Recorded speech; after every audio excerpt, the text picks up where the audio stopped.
Great. Even though there's one board member here, this is still technically a public hearing, so it has to be recorded. So because you have two programs, the way that we're going to do it is instead of giving you 15, we're going to give you 10 minutes for each, for a total of 20 minutes for the two programs, because some of the questions may overlap for the different programs. That's what we've been doing when agencies apply for two programs. And Catherine Onaka is going to be is our board member, and she's going to take the lead with questions. I'm going to be the timer. We do have a member of the public who is interested in joining the board, and he is here. His name is Chet, and he'll just be listening tonight, but he's interested in joining the board. And again, this is a public hearing, so we can have folks come if they're interested in being here. So just to clarify, so because we were scheduled 5 o'clock and then again at 5:20, but we're just going to do it all at 5 o'clock. Yeah, let's do it all 5 o'clock. Okay. That way, yeah, we'll just give you 10 minutes. You know, whatever program we want to start with, Catherine, we'll let you, start that. And then, if we have time, and which we will have time, we'll let you, at the end of, if we take 50, we'll give you time to say something at the end, Lorena, if you want anything to share. But we're going to go ahead and get started. And I'm going to start the timer, and we'll let you, Catherine, you can start with the questions, and then I can jump in. All right. Timer is started. Okay, so if we could start with the PASO program. Okay. And yeah, so in going over your application, I was interested in, first of all, just clarifying some things that I was reading in your application. You talked about addressing vaccine equity, and I was curious what exactly that meant. Sure. So in the PASO program, well, as an organization, we worked on vaccine equity during the pandemic, and we still do a little bit of that work, where we want to make sure that vaccines our community, our Spanish-speaking immigrant community, are informed of the efficacy of vaccines and also have access to them. Within the PASO program, we've included that as a component of our contagious diseases section of our curriculum, where we also talk about the necessity and the importance of getting vaccinated when able to.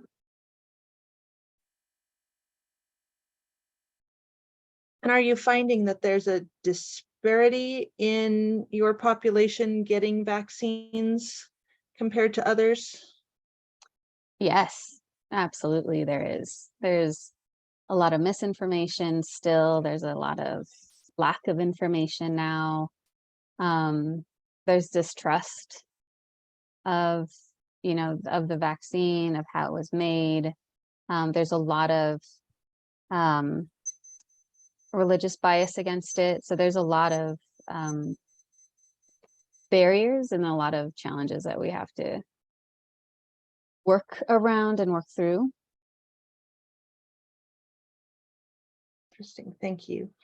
So, go ahead, Catherine. If you got, I have a question, but go ahead, Alberto. I'm writing some things down. All right. While you write, let me ask some questions.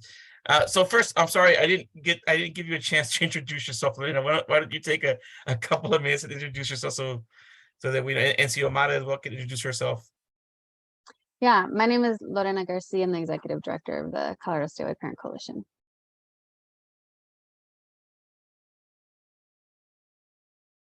Hi, my name is Xiomara Sanchez, and I'm the deputy director of Colorado Statewide Parent Coalitions. Awesome, thank you so much. Sorry, I've been in this is our fourth of these meetings, so I'm just getting right to business right away. So my apologies for not giving you a chance to introduce yourselves. So just so you all know, so the board reads these applications and they have a different set of questions that they review. In particular, they look at the programs and what you're offering and how it impacts our priority areas and things like that. Whereas staff, my job is to look at the financial stability of the organization, kind of the strategic goals and that kind of part of the of the application just to make sure. And so I had a question that I would love to. So I know that you all, you merge with Paso, the Colorado State White Parent Coalition merged with Paso or El Paso here in Longmont or in Boulder County. And I'm wondering what strategic goals came out of that merger, or what things did you all combine the board? Did their board just dissolve and it was just your board? So just to love to know a little more of that infrastructure of the organization now that you've merged, because we haven't had a chance to talk about that. So Sure. So we went through probably about an 18-month process for this. Really, it's an assumption for this acquisition. And essentially El Paso dissolved and the board dissolved. So it actually wasn't a merger. What we did, CSPC assumed the 3 programs. So Éxito, Voz, and tutoring. We also acquired the assets and the liabilities. We brought on their staff, and we offered 3 board member spots for El Paso board members to join CSPC's. Only 1 board member has joined our board. And I think that's probably just more out of, board members get tired and seeing out. So that's essentially where we are. So all of the programming is now Colorado Statewide Parent Coalition programming. And we remember and honor fondly El Paso's work to help build up Voz, Éxito, and tutoring. The strategic vision around that was expansion.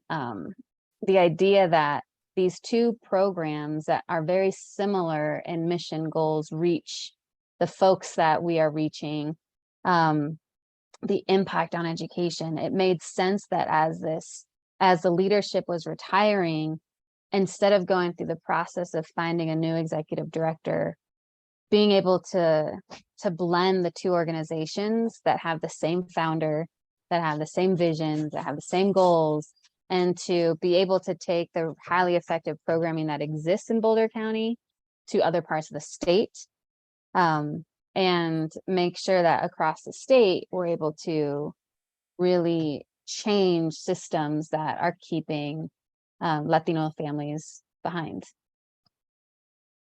And so, and I'll give you a chance, Catherine, but let me just follow up on this question. So fiscally, they dissolved and you took on their liabilities and their assets. Okay. Yes. So did that put you in a more, but you also took on their program. So fiscally speaking, where did that put you as far as being able to deliver those 3 programs and your own program as well? The programs that you all had, that CSPC already had. CSPC is in a very, very healthy financial position.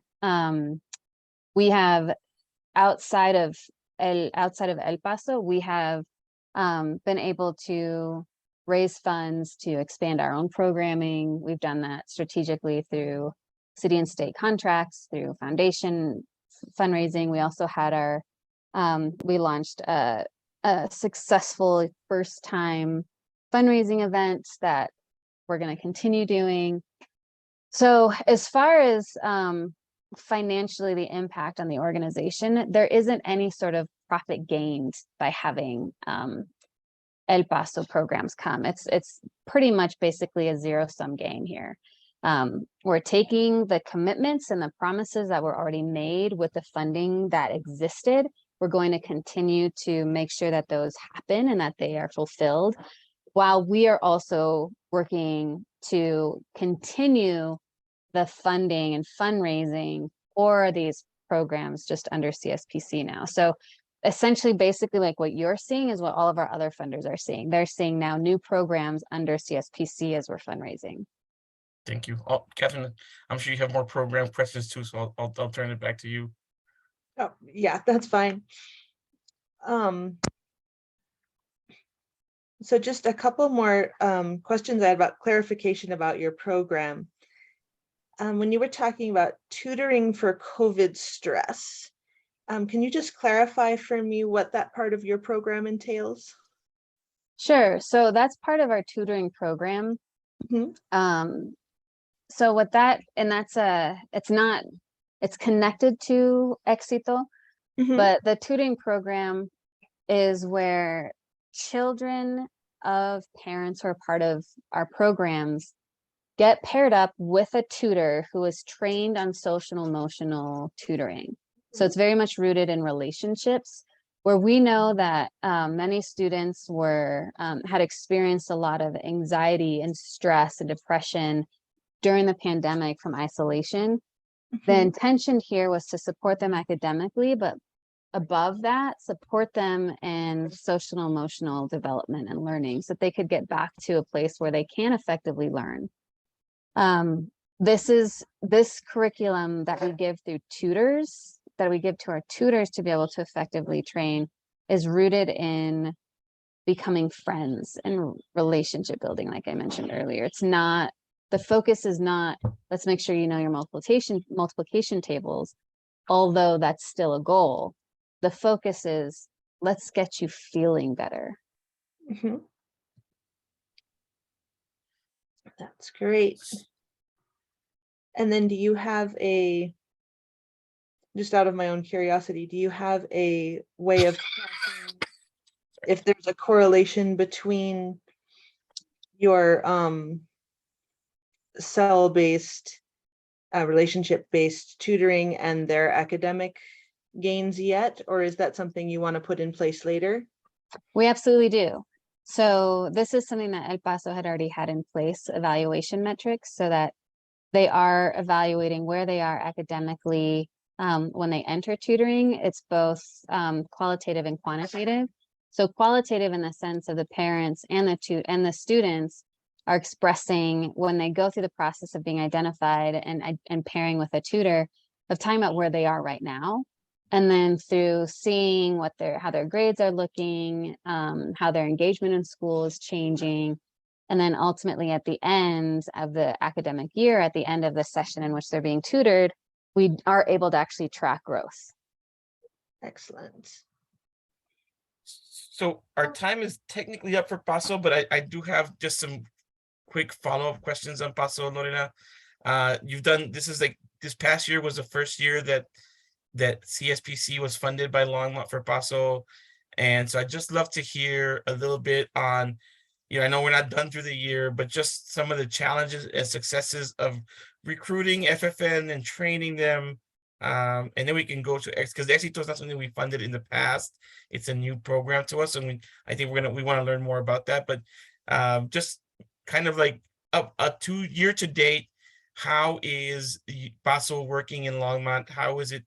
How are we expanding the opportunities for FFN childcare and early childcare education? So this was actually the second year. Second year? Okay. Yeah. So as you may know, Colorado Statewide Parent Coalition was actually born in Longmont. Its first Paso was in Longmont. And foundation funding had been drying up specifically for Paso in Longmont and in Boulder County.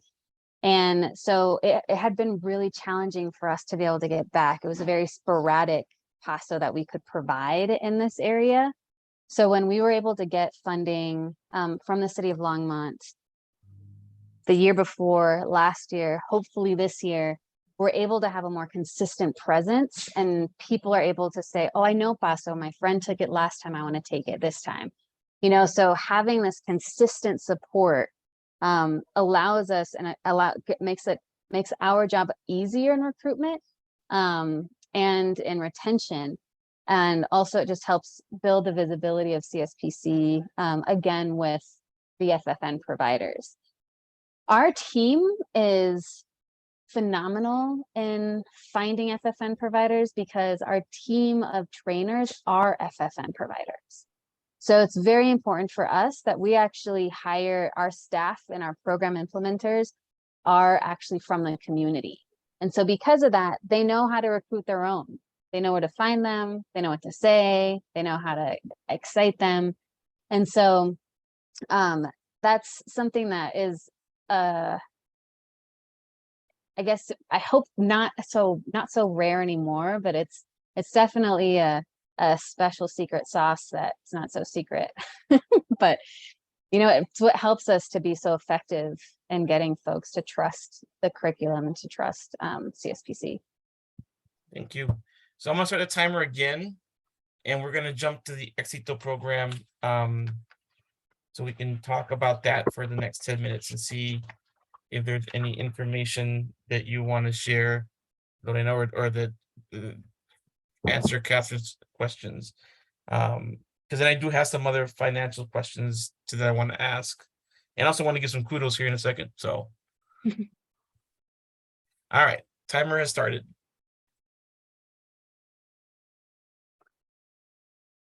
Okay, I noticed in your application, this crosses over for both. You had mentioned Middle Eastern, African, North African communities mixed in with your Hispanic communities. I was just wondering how your program targets them as well.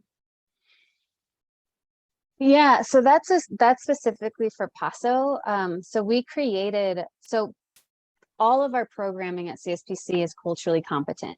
So it takes into consideration cultural relevant topics, experiences, history, trauma, oppression of the different, whether it's immigrant backgrounds or BIPOC or things like that. And so when we were getting a lot of requests from the Somali community to do Paso in the Somali community, we couldn't right away because Paso was created for Spanish-speaking immigrants.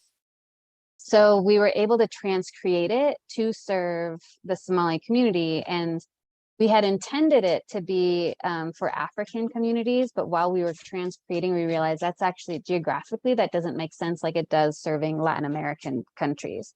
Mm-hmm. What makes sense is serving Middle Eastern, Northern African communities because their common denominator is faith-based. It's the Muslim religion.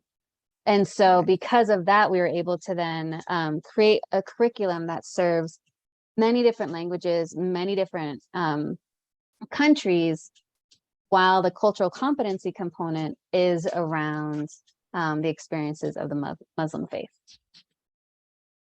So that's actually a great question. I mean, I can see this, I can see, I guess I don't know enough about Longmont, even though I live here and I work for the city of Longmont. I can see this working in Denver, which is much more diverse community.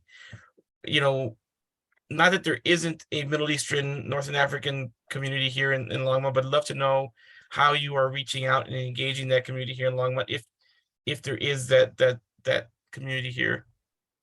We're actually not. We're not bringing that Paso to the Boulder County area. Okay. Or in Denver. It's actually a very Aurora-based. It's Aurora-based. Okay. Program.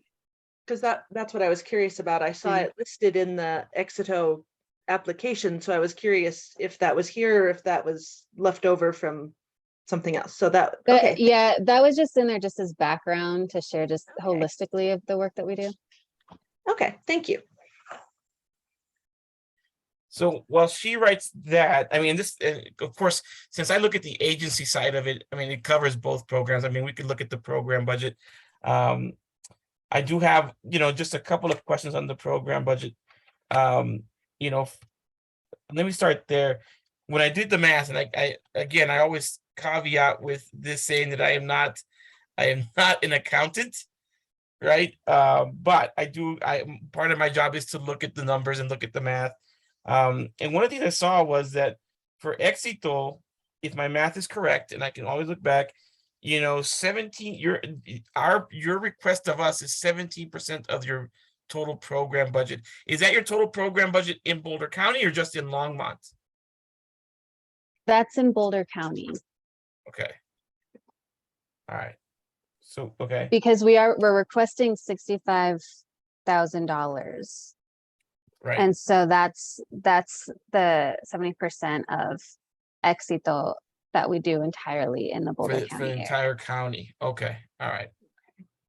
And then the other quick question I have, I did write here that you are in a strong, I did look at your audit, and you definitely are in a stronger than you've been in the past in your financial position. And I thought that was good. but I'm still a little concerned and love to just continue to have this conversation. I think it's important.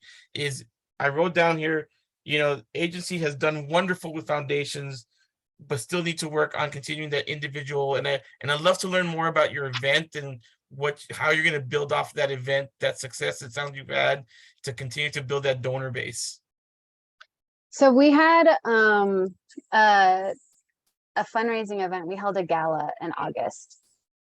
And it's the first time CSPC has ever done that. We used to have like a breakfast fundraising event or a lunch fundraising event, but this time we decided to go all out. And in order to help across our partners and donors, and also just with the acquisition of El Paso programs, we really wanted to like have this big, I guess a big splash, if you will, saying, now we're together, we're unified, we're here, we're ready to really support so many more families across the state. We decided to do the fundraising. We decided to do our gala for free. So we covered all the costs. We got sponsorships. We covered the costs, and then we invited folks for free. We invited our participants, donors, foundation partners, our listserv. We invited people, and this first year, myself and as a board, we made a goal that for this first year, we wanted to break even. So like if there was any cost that sponsorships didn't cover, or that we weren't able to get enough sponsorships for it, our goal was just to make sure we broke even. We surpassed that. We raised more than breaking even just in this first year. And the feedback that we heard was just phenomenal. We had around 45% of people who registered for the event made a donation as they registered.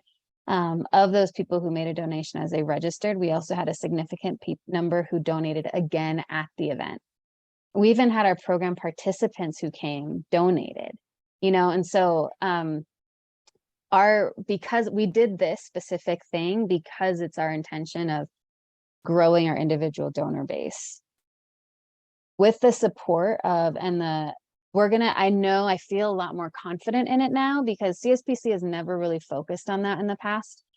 Has never been really successful in it. Like we've had like 20,000, maybe some years we've had $50,000 in individual donations, but it's never been a huge priority of ours. But now with the acquisition of the El Paso programming and all of the assets, and El Paso coming from the Boulder Community Foundation being so successful, where the majority of their funding actually is individual donors and donor advised funds, it's going to allow us the ability to nurture those donors and to encourage them to donate to CSPC and build that part as well, while also providing even more avenue, more opportunities, and more programs to get excited about supporting. So yeah, I mean, we're working on it, moving like a steady turtle. Yeah. Catherine, do you have questions? I have more, but I'll be happy to turn. I think I have everything I need clarified. So if you want to go ahead, that's fine. Yeah. So looking at your program demographics for Éxito, I think I just want to make sure that it's 50 Longmont residents that you plan to serve in Longmont, including, I'm assuming that includes parents and children. When I look at your program, I guess the question is, when I look at the goals of the program, what are some of the goals that you're trying to reach that fit within our priorities? So for example, our priorities, we've shifted we kept our big priorities in place, but we added more. I'm not sure if you got to see that document in the application. I made sure I added our Longmont activities, and I think this may fit under the increase of improve social, emotional, and cognitive school readiness for children. Do you have those kinds of metrics in your Éxito program? Of course, Paso, I know, because it's about creating more opportunities, but I'd love to learn a little more about your Éxito program, how it fits within our Longmont priority activities. So at this point, our metrics is based on skill level, readiness, and comfort level of the parents and getting their kids prepared.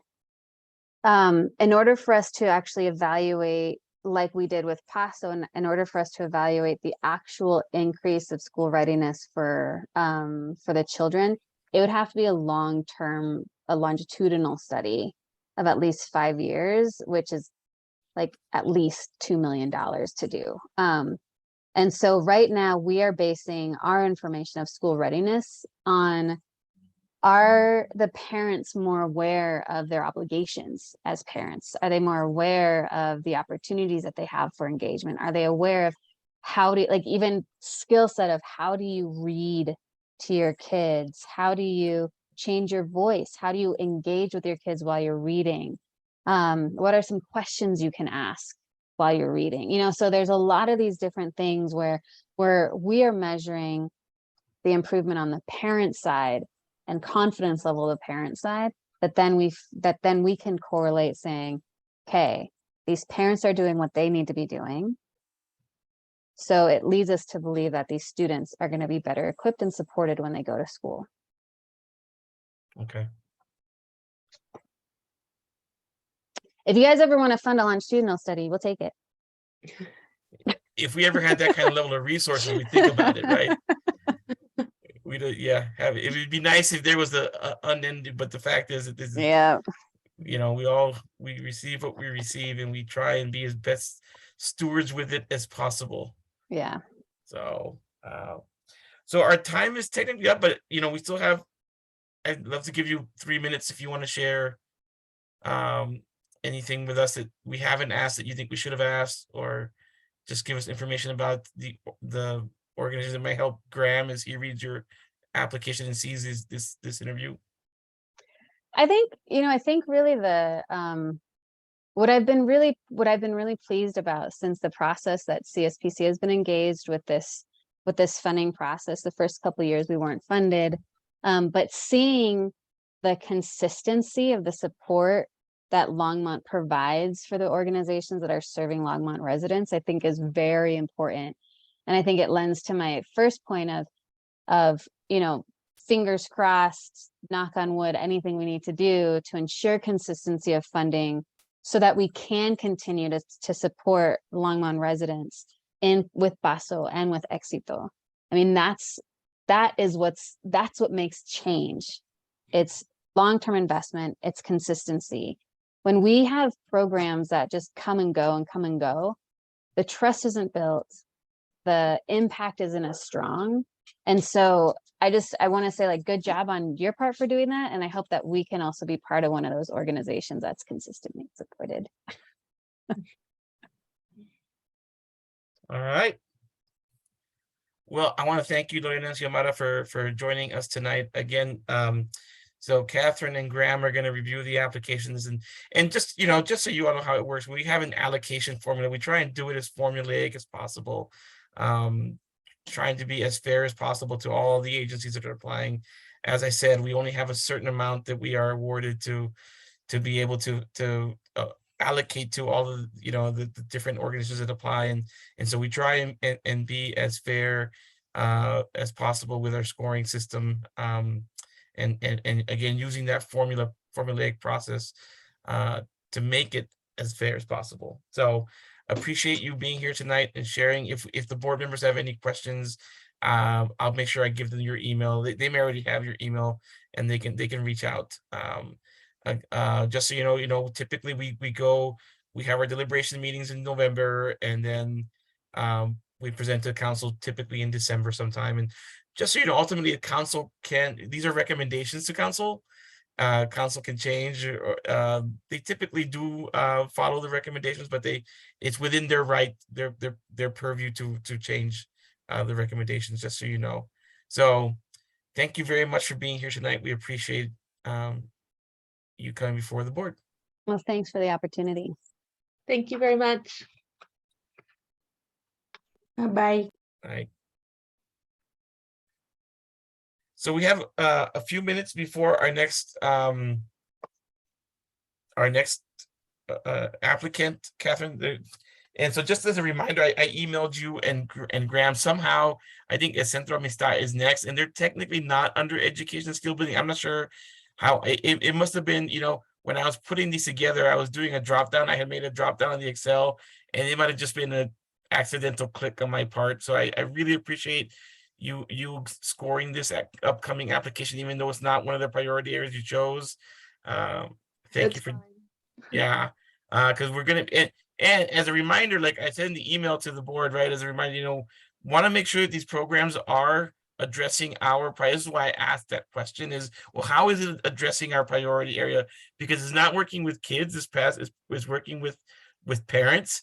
Right. So how is it increasing that school readiness? And I think they did a decent job of answering that question, but you need to, that's why I sent that to the board, just to remind you all to take a look at that document, because those are the activities that the board voted on that we wanted to fund. So yeah, if you want to take a bio break, we can take a quick bio break. We got about 8 minutes before we're scheduled for our next hearing. It's fine. I'm just running over it again and giving myself a quick refresh. And Yeah, and I'm gonna send an email out tomorrow to the board. I really need the scores by October 31st to give you more time to if you can always, of course these meetings get posted on YouTube. You can always go back and revisit it and listen. But October 31st, I'll email the board tomorrow that's when the scores are due. So because our deliberation meeting is November 10th, I believe. So that gives me a couple of weeks to get all of this stuff compiled. unfortunately, I'm not going to be there for November. Okay. I'm very, very sorry. We are going to Tokyo, Oh, awesome. which will be really fun. My husband's grandma turns 100. Oh, wow, that's so cool. They just opened their borders, surprise. So we Oh, felt, that is we awesome. managed it. Congratulations. Thanks. So Yeah, it's okay. I'm happy to write up anything you need me to do and send it. I just need ultimately, I just need your scores. I mean, because that's what I present on November 10th is I take all of the scores that you all input into the system. I do the tabulations. Brenda helps me put them all in there. We have a couple of checks and balances to make sure that we get them right. And then we present the slate. And again, like I was saying, Lorena, we've gone to this formulaic process to get away from, of course there is the human touch is there in your scores, but once you do your scores, it's really out of your hands and it's in the formula, and the formula gets to decide. This is why we want to make sure that this is why we broke up into so that you all could dig deeper and feel more confident about your scores, right? This is why we did this instead of having you read all 51 of them, you read 15, 20 of them or even less to just so you feel comfortable with your scores. And I appreciate doing less of them this year. I felt like I've really been able to dig down a lot deeper and process them better this year. So I appreciate that. Yeah. And that's why we made, like I said, the ups and downs is we have less people sometimes, like tonight. But we just had a really good conversation. We asked some really good questions about their program, what they put in their application, and I think that's exactly why we made this choice. And so we'll see how I think we'll debrief this probably in our December or our January meeting and talk about did this work well, do we want to go back. There may be a new housing services director as well by then, and they might have other ideas because they just posted they posted the human services director position on the city website. So we may have a new HS director who may have other ideas as well. Interesting. So. But yeah, there've been a lot of really interesting programs and. Good. Yeah. Yeah, and it's so much better than having to read 55 That was. Yeah, it's hard to get into them, right? It's hard to think about them because you're just at one point you're kind of like a machine just. Exactly. And last year I was so new too that it was overwhelming. What am I even doing? I was trying, but yeah. So I think this is a positive thing. I think like I says it's got its challenges, but I think overall I think we can provide better service as a Human Services Advisory Board by Mhm. reading less applications and being able to be more thoughtful about them. So we'll see what the scores say when we start seeing scores in. We'll see how different they are. But not sure, Brenda, if Maria is back in the waiting room at this point, because if we can let her in early if she is.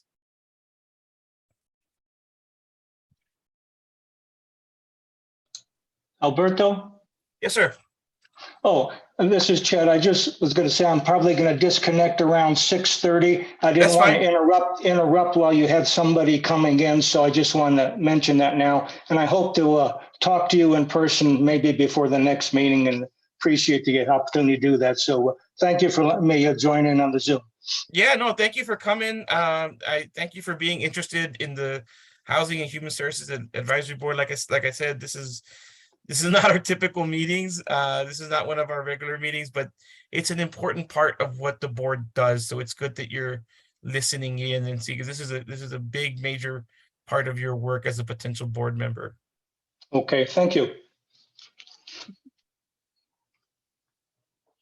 Yeah, I was just gonna advise that no one is waiting in the Okay, room. hopefully, So, hopefully they can come back here in a bit and we can. yeah. She did get the time right though, so Is here at 5:40? Yeah. Okay.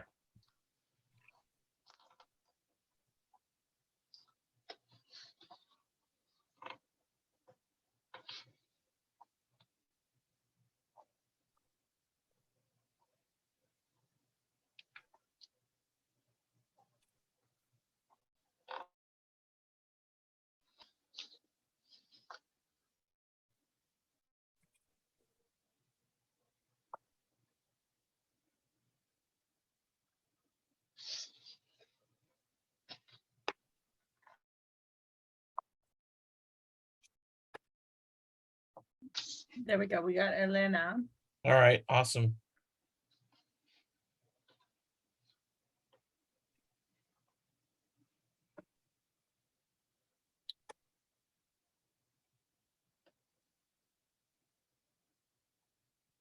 Hi, Elena, how are you? I'm doing good. How are you? Good, good. There was a earlier, I just want to make sure she's coming back. Maria Belen. Yes, I'm gonna double check if I'm gonna tell her that I'm in now. Okay, yeah, she came in a little bit early, and that's fine. So just want to make sure that Yeah, we were wondering maybe, you finish early with somebody and then we can go next, but it's fine. yeah. Yeah. Oh, here she is. She's in the waiting room. Okay.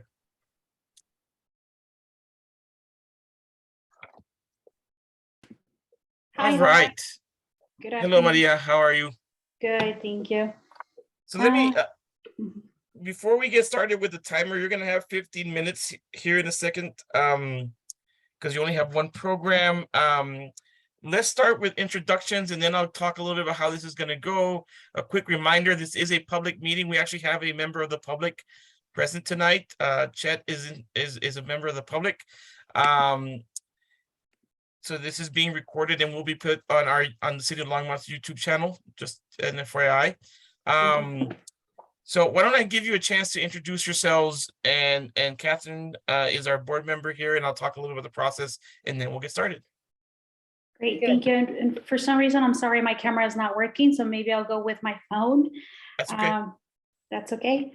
Yeah. Okay, Hey, we don't need your camera. It's fine, as long as we can hear Okay. you. thank you. Belen, do you want to introduce yourself first? Yes, hi, Okay. so my name is Maria Zia. I'm a health promoter for El Centro Amistad. And yes, That's very short. Okay, I'm going to tell you a little bit about my background. I apologize. I started working with El Centro Amistad since the beginning of this year, and I'm the health promoter for the Longmont area. I have a degree in integrative physiology from the University of Colorado Boulder, and I love working for El Centro Amistad. It has two little ones.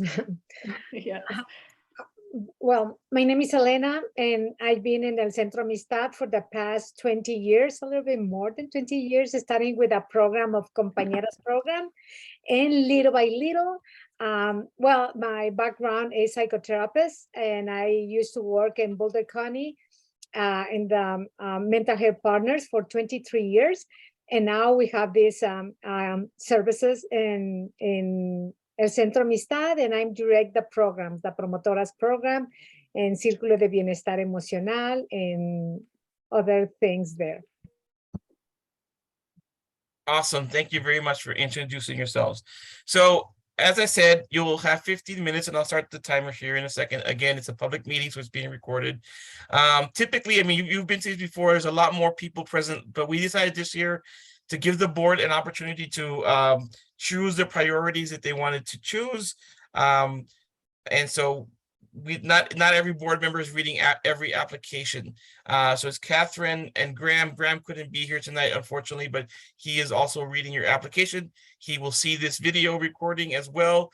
And if he has any questions, he will get your email that he can follow up.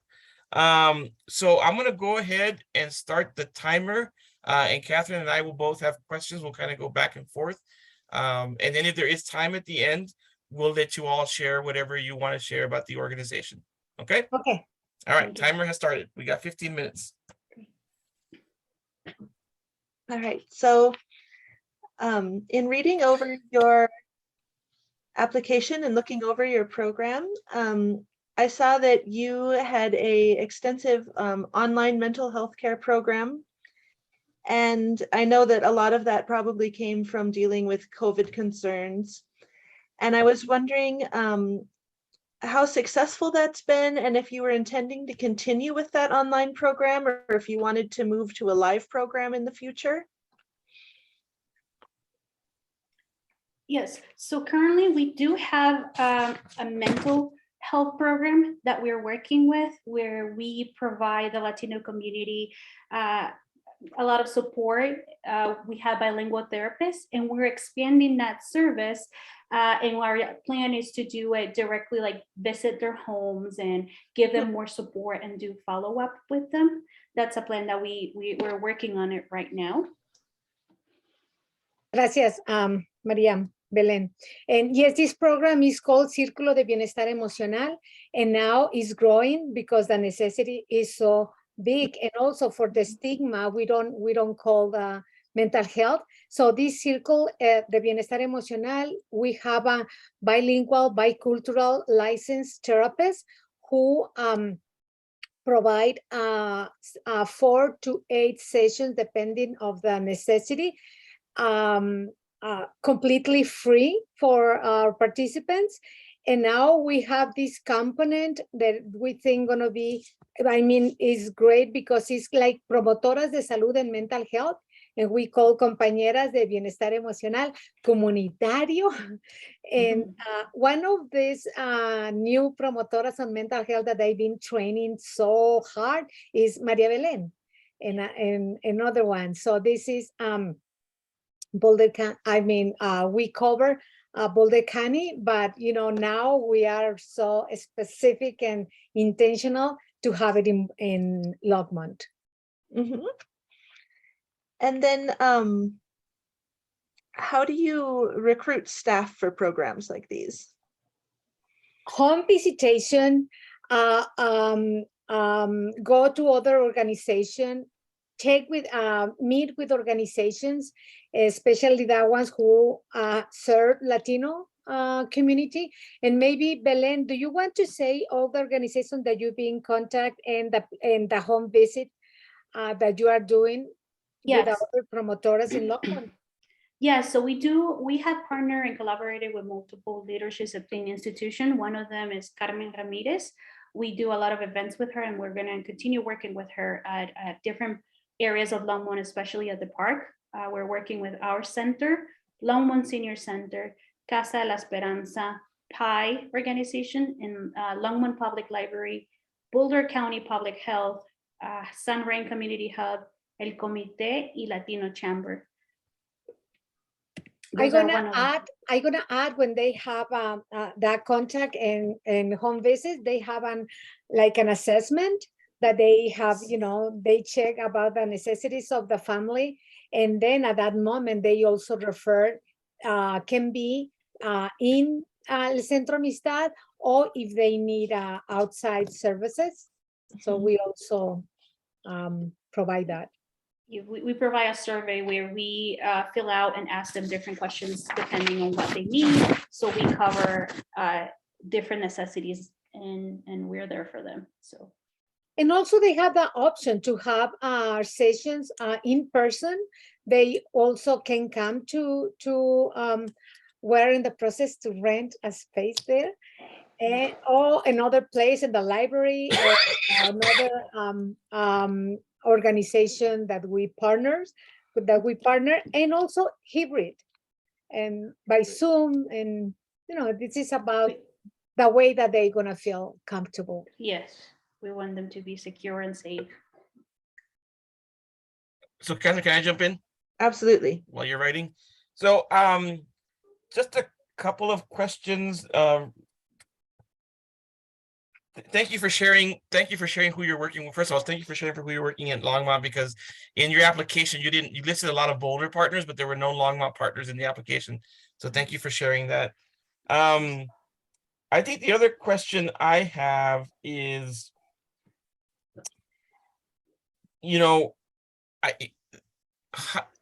in your application under the program demographics, I think that the wrong and I did email the person who wrote your grant. Didn't they? I think they did the Health Equity Fund program demographics, because it doesn't show how many Longmont residents you're expected to you project to serve. And I guess the question I have is, like, one, do you have that number? And then two, Yeah. I mean, this past year was the first year we funded at Centro Amistad, and I'd love to know how many of you served up till now. I think those two questions would be helpful. How many you're projecting, because we didn't get that in the application. Okay. And then how many have you served so far? Great. So we have engaged 1,821 people, and these include families and children. And they have been interested in all the different programs that we have in El Centro Amistad. And out of those people, we have reached out to 70 people where we have done Fiesta Refrescante. Fiesta Refrescante is where we talked about, we teach and educate the community about consuming sugary drinks. For example, a Coca-Cola can, we let them know how much sugar there is in the drink. We teach them how to read the label, and we let them know how much sugar of the spoon, like how many grams of sugar there is in one of the contents. And we let them, we just give them a little talk about it. And so far, out of those 1,821 people that we have engaged in all of the events that we have done, 70 people have done, and we have completed the Fiesta Refrescantes to them in the Longmont area. All of these ones are residents of the Longmont area. Okay. I just want to mention a little bit more of the Fiesta Refrescante, because it's a presentation that lasts like an hour, and sometimes they stay more for questions, but it's the way that we learn how sugar drinks and sugar in general affects our body, and how the relation that is what we consume in the mental health, and also to see all the diseases that we can develop, especially because we are, as a community, Latinx community, we have more rates of diabetes, obesity, and other sickness. So this is a good way to learn, and also to connect in case they need more connections, and also to intervene if they feel that they want to talk with somebody about why they eat too much, and this kind of emotional issues. So when I read the application, Elena, it talks about when we look at the program description, it talks about these bi-weekly community health outreach engagements and online meetings. Is that what you're, is that what this fiestas refrescas are about, or are there other meetings that do that work? Oh, you're- this is a combination. The Fiestas Refrescantes, they do it at the home. So this is a home visiting program. They go to the houses because only that, then that, in that intervention, we can have the whole family. We can have the children, the aunts, the parents. So that's why we prefer to do it at the home. Okay.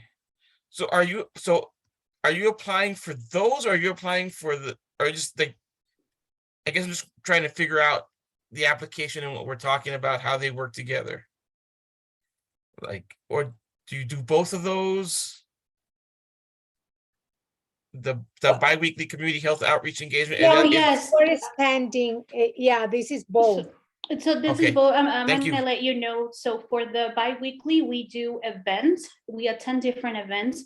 We have done the Peruvian Festival event, Cinco de Mayo event. We have been to the Intercambio, Dia de los Muertos. We have worked together with Pai and Carmen Ramirez, attending the Longmont Museum, Timberline Back to School.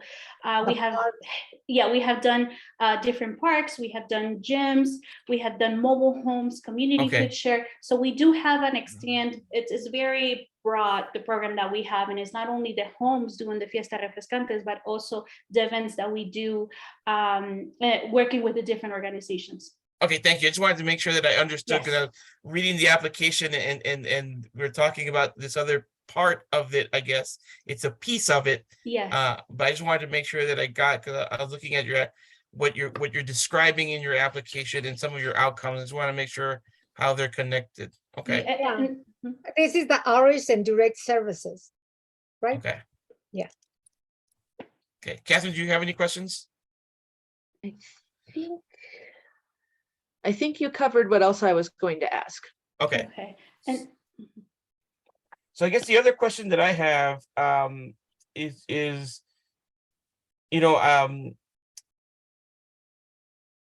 I'm reading my notes here. I took notes before I read your application and took notes, and so wanted to see.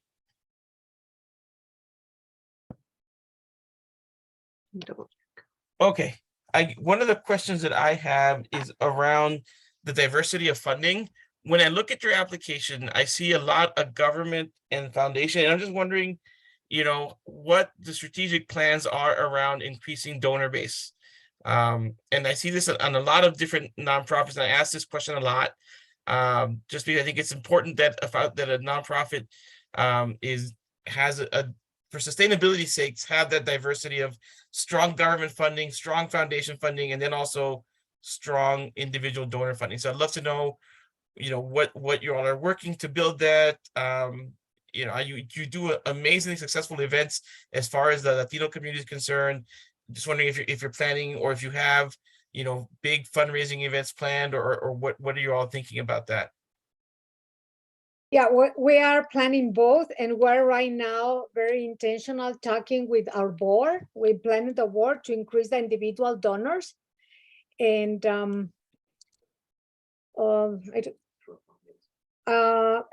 you know that we do a home oh my God, I can't in Spanish, fundraising events.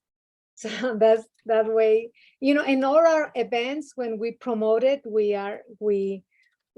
try to also to invite the organizations and foundations to support our events. I don't know if I answered that question. Yeah, no, I just want to make sure that, because my job in reading the application is to make sure that the agency is financially stable and working on, that's my role. The board is looking at your programs, making sure that they fit our priority areas and our activities. But my role is I look at your strategic goals, I look at your finances, and just make sure that and again, I think you've done really well with government and foundations. And I just want to make sure that you are also thinking about and trying to increase your individual donations. Yeah. Okay. Well, yeah, we're working on that. All right. So we have about 1 minute and 30 seconds left. So if you have anything else you want to, yeah, they go by fast. It doesn't think it's, but it does go by fast. So if there's anything you all want to share with us, this is the time to do it. Well, I just want to say that, we born in Boulder, city of Boulder, but my work has been for years Boulder County, and I'm very, very excited and very happy that we can be part of the city of Boulder, and I don't know, what do you want to say? Well, first of all, thank you for having us and for the time, and we're excited to be expanding Longmont. I mean, city of Longmont, I'm sorry. Yes, I said and City of Boulder. just providing the wonderful service El Centro Amistad has for the Latino community, and they're free, so it's a big benefit and a plus for everybody. So thank you. Yeah, thank you. All right. Well, thank you very much for being here tonight. I forgot to mention, one of the other things I look at is I make sure that our agencies are really committed to diversity and inclusivity. And I just want to say that your board is very diverse, and I appreciate the work that you all do to do that. So thank you for that. Thank you, Liberto. All right. Have a good night. We appreciate Thank you being you. here. Thank you. Thank Have you. a good night and a good Bye. week. Take care. Bye. All right. Okay. So yeah, sorry for throwing us a little bit off topic and making you read a health and wellness application, but I appreciate you Not and Graham being willing to do that. Since that should have been another night, and it just got put in this night. So That is fine, not a problem. all right, so now we go back to back to our education, and who's next, Brenda? Who should be next? Oh, I'm assuming since Perla's here, I Have a Dream. Yeah. And I they Have have a two Dream. programs too, right? Yes, they do. All right, so we're gonna do the same thing out of fairness as we did with Colorado Statewide Parent Coalition. Since they have two programs, and you can decide which one you want to start. It sounds like one is for the families and one is for the children. You can start with whichever one you want. We're going to do the same thing, and we're going to give them, a combined 20 minutes. I can tell you we went over last time, and that's totally fine. But just for fairness sake, we'll give them each 10 minutes for a total of 20 minutes. And of course, if we go over, that is fine. Does that make sense? Yeah. All right. So why don't we let Perla in? I'm not sure who else is coming with her, but so it's I Have a Dream.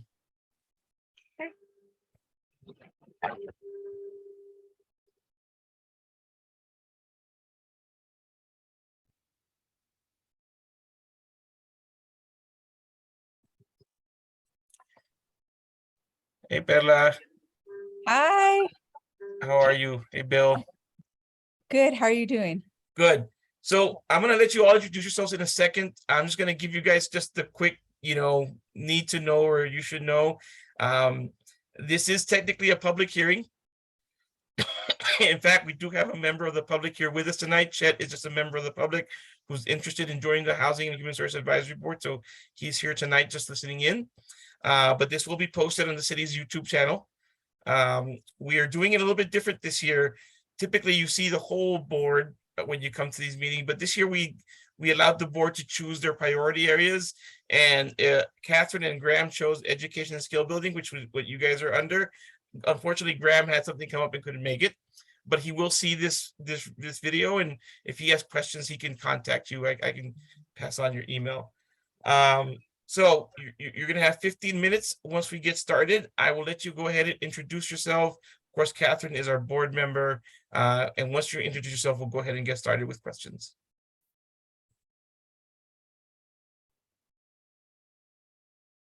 So who wants to go first to introduce themselves? Oh, sorry. I thought we were already you were going to give us the go ahead. Sorry about that. No, go ahead. And after you introduce yourself, we'll start the timer. Okay. Go ahead, Bill. I'll let you start. Okay, it's nice to see you again, Eliberto. My name is Bill Clift. I'm the grants manager here at the I Have a Dream Foundation of Boulder County. Oh, you're on mute, Perla. Hello. Sorry. Hello, everyone. I'm Dr. Perla Delgado, and I'm the Executive Director of the I Have a Dream Foundation of Boulder County. Because you guys are doing two programs back to back, instead of giving you 15 minutes each, we're going to give you 10 minutes each with the possibility to go over. But you guys have a 20-minute, a 30-minute block, right? So, but we're going to give you 10 minutes for each program, because some of our questions are going to overlap, so we don't have to ask them again. But if there's time at the end, we'll let you share whatever you want to share. So I'm going to go ahead and start the timer now. Thanks for being with us here tonight. So let's start with the Advancing Families program. And in looking over your applications, this actually goes with both of your programs, but one of the things that's really important to our board is board diversity. And one of the things that we're interested in is, can you tell us about your board of directors and how you recruit your board members and things that you do to get diversity on your board? Definitely. I think that's a great question, and I'm glad that you're asking it. So we have historically, I think, been a predominantly white board. However, we serve a predominantly BIPOC community. So these past couple of years, we have made an intended effort to ensure that board members have a shared experience, or at least understand the experiences of the students and families that we work for and within the foundation. So we have strategically, obviously identified areas that we need areas of expertise, and then have taken it even a step further in reaching out to specific affinity groups, both within kind of those professional sectors and affinity groups in the community, to help us meet and establish a relationship with leaders who reflect the diversity that we're aiming to reflect on our board. And so I think we've had some major shifts on our board in the past year and a half, and we are getting better at identifying individuals who reflect and or understand the stories and lived experiences of the Dreamer Scholars and the families that we serve. We have also reserved a spot on our board for the parent perspective, and have made a committed effort through our parent advisory board to train parents who are interested in serving in that particular seat as a parent liaison, if you will, but also as a voting member. And I think that perspective in helping us move the organization forward is really important as we begin to implement new initiatives. Thank you. Can I jump in? Sure. So I just have a quick question. So just so you know, Bill and Bella, the board review, we both review the same applications, but we review different parts. The board is really looking at your programs, making sure they align with our Longmont goals and activities, which are part of the program application guide. And as a staff, I review a couple of things. I review primarily your strategic goal areas that are part of the first question, and then I review the finances. And I guess my first question, when I read your answer to that first question, I see some great programmatic goals that you are trying to accomplish, which I think are great. But I guess what I would like to know is, what are some agency level goals that you could share with us tonight that we could think about? You just shared one, which is great. Thank you for sharing the one about board diversity and the work that you're doing there. Are there any other agency level goals, whether it be, whatever it may be, capital improvements or purchases, or anything else that you want to share around your agency level strategic goals? I would be happy to answer that. So I would say, as an organization, we're really focused on 3 areas for the upcoming strategic kind of period, if you will. One is social and emotional, continue our academic support to Dreamer Scholars. And the other one is expanding into a 2-generational model, and really, again, focusing on what pieces of the entire family can we support with in bridging one kind of the economic gap that many of the families that we work for and with are experiencing. And I would say those are at the agency level, the goals that we'll strive for in the coming strategic period, which is really now up until 3 to 5 years from now. In addition, again, to diversifying our donor base and ensuring that we are bringing in new donors who are committed to the mission, who understand the students and families that we work for and with, and that approach a donor base through kind of a DEI lens, if you will. We want to shift away from kind of this savior complex that plagues a lot of the nonprofits into a more collaborative approach and understanding, again, of the work that we do, and recognizing that the students and families that we work for and with bring a strength to our organization. So I would say as an agency, we're really shifting from a deficit lens to a strength-based lens and telling the narratives through that lens. And we've been slowly working on that for the past kind of year and a half, if you will. That's and awesome. continue to kind of move towards that direction. Thank you. Thank you for sharing that. Just really quickly, and I'll turn it back to Catherine. She may have more of the program-based questions, but I just have another agency level question, in particular around partnerships. Love how you describe the work you do. I'd love to know who the agency is partnering in Longmont with, outside of St. Vrain. I know, of course, you partner with St. Vrain Valley School District really closely. What other partners do you bring to the table? Especially this, I mean, this advancing families piece is it sounds like it's part of that new strategic direction. But of course, you know that I've done circles, I've done all this, this empowerment and strengthening work. And I just love to know who you're all bringing to the table to really move this project and program forward. That's a great question, Heriberto, because I have been, since I joined this organization, striving to be more of a collaborative partner, and rather than compete with the expertise that exists in our community. So through several initiatives that have been implemented this past year and a half, and that we hope to grow moving forward, we're really looking at what expertise exists in the community to help us fulfill those agency goals. So I would say in Longmont, some of the biggest partners that we're working with is the Longmont Community Justice Partnership, the City of Longmont's, in particular, the Longmont Youth Center. And then I would say that it's not necessarily a Longmont-based organization, but we have strengthened our partnership with CU Boulder and Front Range Community College. In addition to, again, continuing to foster those relationships with the R Center and other nonprofits who are providing kind of that direct service to the families that we work for and with.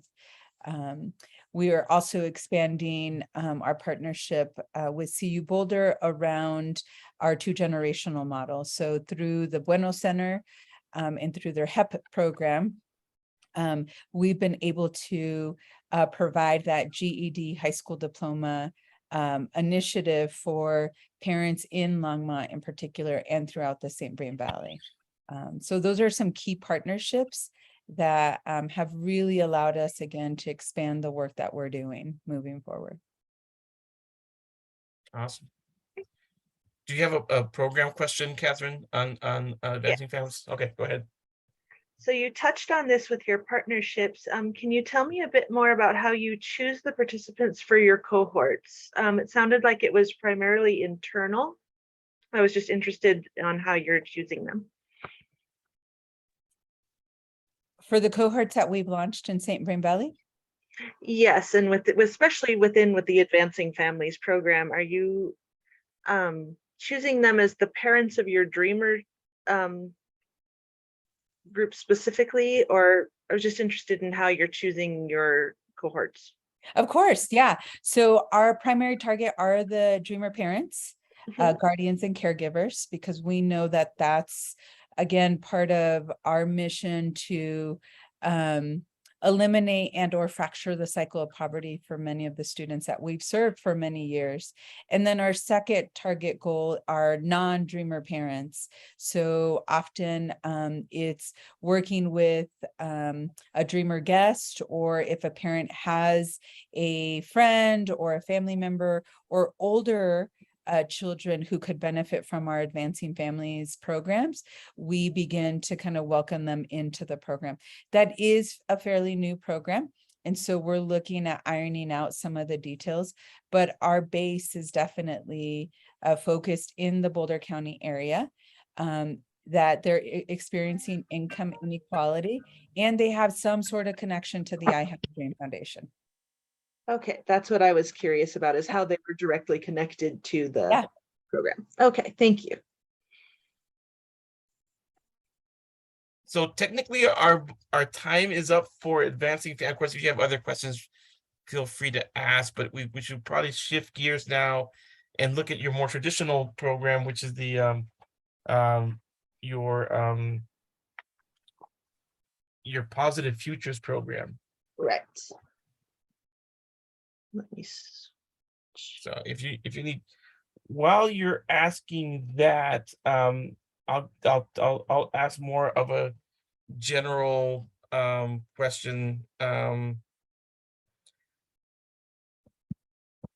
So just wanted to just check in on, of course I read your audit, and you've been positive, overall you guys are in a good financial position, but can you talk to me about 2020? Was that part of, is that the challenges there just kind of the COVID? Is that why there's quite a dip in 2020? And I'm assuming that it was because of COVID, but I just wanted to make sure I asked. Yeah, definitely. So it is related to COVID. We saw, I would say, a significant dip. But I also have to give credit where credit is deserved, and our program staff was able to kind of maintain that budget moving forward, and work within the confines of COVID at the time. But we did experience a dip in donations, and foundations redirecting a lot of their funding to COVID support, and away from kind of the programmatic pieces that they had traditionally funded for us. Okay. So now we're going to move over to the Advancing Families. no, Positive Oh Futures. no, Positive Futures. Sorry. Yeah. So if you want to start with a program question, Catherine, that would be great. Okay. So kind of in line with what I asked you about, how are you forming your cohorts for your Positive Futures program? I assume you're partnering with Boulder Valley and with St. Vrain Valley school districts. Are you finding them in other places? How are you forming your children's cohorts? So we form our cohorts through, like you said, Boulder Valley and St. Vrain Valley School District. So when we start that process of like a new class, we don't go out and pick certain students. We go to the school districts and ask them and ask their advice of, hey, where's the need? Like, where would these services help? Where do you see that, people are looking for this kind of programming? And so through those conversations, that kind of gives us a direction of where the class is located, or like what school, or if it's Boulder Housing Partners. And from there, the CEO Perla works with the school district, and they go through and do community like meetings with parents of future dreamer scholars, and they kind of go through what the programming is, explain everything, the requirements, what we're looking for, and so on and so forth, so that they have all the information to make an informed decision. Because again, for most of these students, this is a commitment that's going to be 10 to 12 years. So it's not something we want the parents or the students to jump into lightly. And so we really make sure, and I think this goes back to what Perla was saying about really trying to switch from a deficit-based to an asset-based lens, is we want to provide all the information and highlight how our programming works with their skills and their needs and how it can support these children as they grow, and not just a one size fits all, so that every student as they grow gets this kind of individualized attention that's going to really help them more so than just one person and 50 students. I also want to add, so that's been what Bill just kind of explained has been our traditional model with our current classes. We are super excited to expand that model in partnership with the Longmont Youth Center. So it will be more of a community-based cohort, pulling from several of the neighborhoods throughout the city, where they have identified, if you will, a population that could benefit from the work that we do in collaboration with students and their families. Our primary goal is to serve students who qualify for free and reduced lunch and whose families are experiencing income inequality. Excellent, thank you. So even though I don't necessarily evaluate the program side, but I do read it, and I do have a question about it, because I know that this is something that you brought into the program, and you're what, in your third year now, going in your second year, and I'd love to know, how these change. I mean, it's still early, and I get that, but I'd love to know from your perspective how the changes you made, in particular around I'm gonna list them here, because these are different from your traditional work. In particular your cultural pride, your your other program that looks at, let me back up here a second so I can read them, your social emotional health, and all of these different, non-traditional grade focused, or traditional education focused, but more of that social emotional cultural health piece. What are you seeing? What changes is that bringing into the I Have a Dream model in Boulder County? And yeah, just kind of love to know, again, understanding it's early, but any outcomes or change that you're seeing in how the model is impacting your dreamers and your families. Yeah, definitely. I have to say it wasn't an easy shift. But there's a lot of research, and a lot of scholars are talking about the importance of creating spaces and places where BIPOC students feel welcomed, feel acknowledged, feel valued, and how those feelings of acceptance and cultural understanding play a significant role in the academic success that the students are experiencing. And so I would say that our preliminary data is showing, again, with the exception of COVID, but very preliminary data this past year is demonstrating that students are really appreciating and are open to a curriculum around kind of learning about their cultural background and learning about significant leaders, both locally, nationally, and globally, who have impacted really every industry that you can possibly think of. And it has inspired many to feel like, hey, if they could do it, so can I, right? And I think those connections, that if you see it, you believe it, begin to shift the mindset of, I can enter a post-secondary program. Regardless of my lived experiences, regardless of my upbringing or where I grew up, I have the opportunity to choose what post-secondary program I can enter. And I think that's really powerful. And we're starting to see that shift and that reflection and direct impact to the grades that many of the students are starting to kind of to see at the academic level. I also want to recognize, though, that we have a lot of gifted and talented students, and oftentimes they're not exposed to this type of curriculum.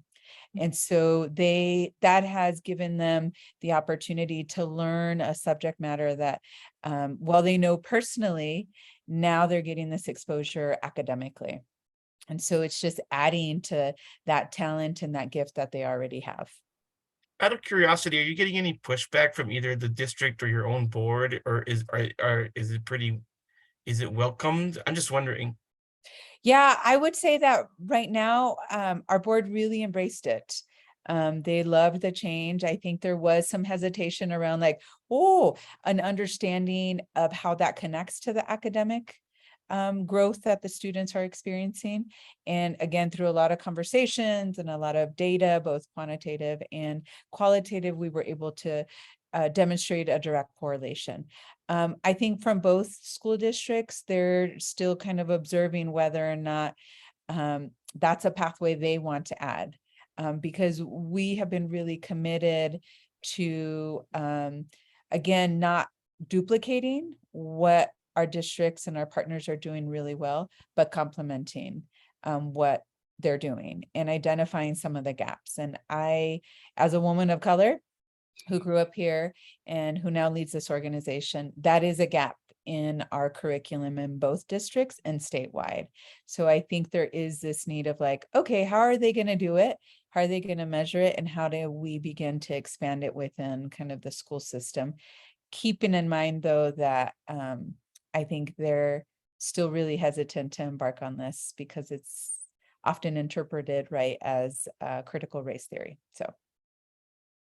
All right. I just wanted to add that I think this kind of identifies like what Perla said earlier about how we're really trying to, stick to our lane and work with partners that are experts in these other things. And this really highlights that we're working with the schools and we're not trying to step in and be teachers. We're just trying to help, build these dreamer scholars knowledge base and their just love of learning, and to kind of build more and to help them become just more holistic adults as they go through school and a post-secondary pathway and into a career. Awesome. Do you have any more questions, Catherine? I don't think so, because that was one of mine, so thank you. Yeah, I don't necessarily evaluate the program side, but of course I do read the application. And so I found that interesting and wanted to know. So we have about 10 seconds left, and we can spend more time.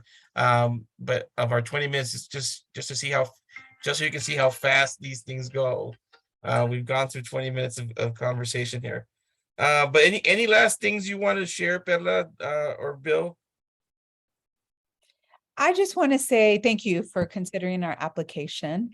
We can't do this work without community investment. And so I know it's a shift in what has traditionally been the I Have a Dream model.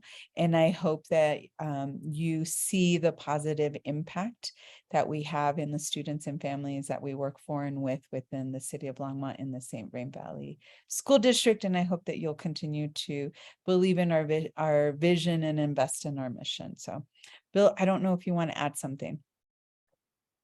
I don't really have too much, just really echoing Perla's sentiments that, we couldn't do this without y'all. There's organizations all over doing amazing things, and we are just so gracious for your support and everything you have done through funding and partnership and all the other aspects that go into everything we've done together. And I just want to say that you all have been amazing, and I'm really looking forward to continuing this partnership and really bringing you all along for the ride as we kind of go into these uncharted waters and post-COVID and what kind of education and community looks like going forward. All right. Well, thank you so much. Thank you all. Yes, Yeah, thank you appreciate all. it. Thank you. Okay. So I am looking at so we have a good 16 minutes before. It's a good time. I'm gonna go get some water. I'm gonna take a little break. Chet, I know you were planning to leave at 6:30. I really appreciate you being here tonight. Yeah, and I hope you consider applying. Just so you know just how it's going to work. If you do apply, we'll probably have to do an interview, and then ultimately it's the city council that makes these appointments to the board. So we will, you may have a conversation with them as well. But really appreciate you being here tonight and listening in on how we work. This is like I said, this is a major part of our work. Thank you for the opportunity, and I hope to see you in person, maybe answer some questions in your office. And Yeah, if you I think you have my email. If not, I think you email with Brenda can give you my email, phone number. I'd love to set up a time to talk. That would be totally fine. And I appreciate what you guys do for the city. So I think I'll sign off now. And once again, thank you for the opportunity tonight. Thank Yeah. you, Chet. Thank you, Chad. So I'm going to take a quick bio break, get some water. Our next hearing, you can leave the recording on, Brenda. That's fine. Our next hearing is at 6:40. It'll go by. Trust me, this night will go by fast. It's going to be, these hearings, especially now with these deep conversations. I think our last conversation went really deep and asking some good questions about their programs. You'll see how fast it goes. Oh, yeah, already it's blown by. So, all right, Yeah. I'll see you in a few minutes. All right. I'll talk to you in a few minutes. I'll be back.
Okay, I'm back, All right.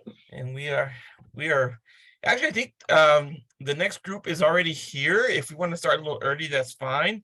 If Okay. not, that's fine too. Yeah, I'm good. You want to let Barbara in, Brenda? Sure, if Brenda's back. This is open door. Yeah, yeah.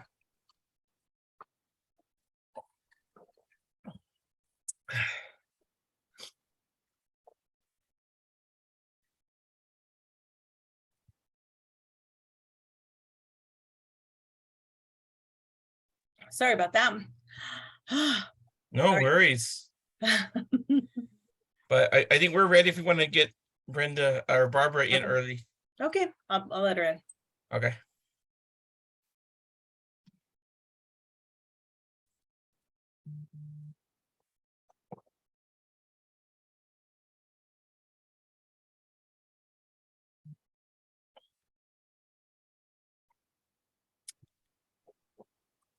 Good evening, Barbara.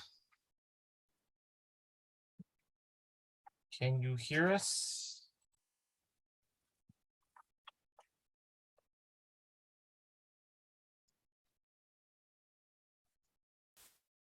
I'm not sure she can hear us.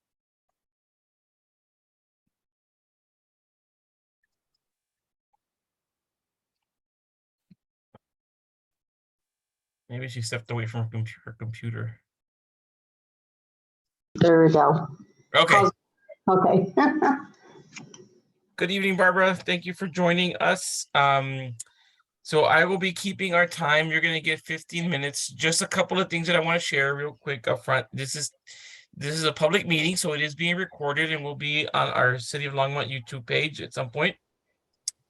Catherine is our board member tonight. We did it a little bit differently that we have in the past, where we had all the board members present. This year we decided to allow board members to choose their priority areas, and it was Catherine and Graham, but unfortunately Graham couldn't be here tonight.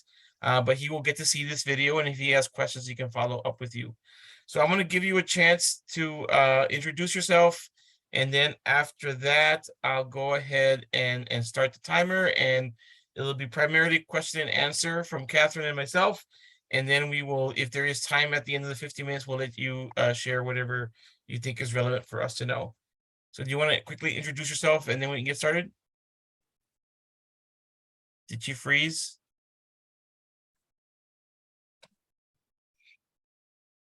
I think Barbara froze. I think so. She did. Okay, we'll see if we can get her back. Yep. It happens. Yep, she's out. Let's see if she can come back in. Oh, here she comes.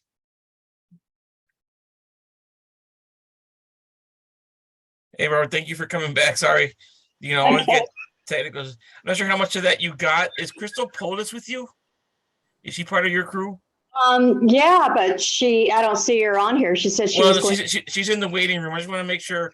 Okay. On occasion, we'll have people come early and they're not part of the group that's going through the hearing. So we'll go ahead and let her in. But yeah, I just wanted to make sure she's one of your folks before we let her in. Yeah, she's one of mine.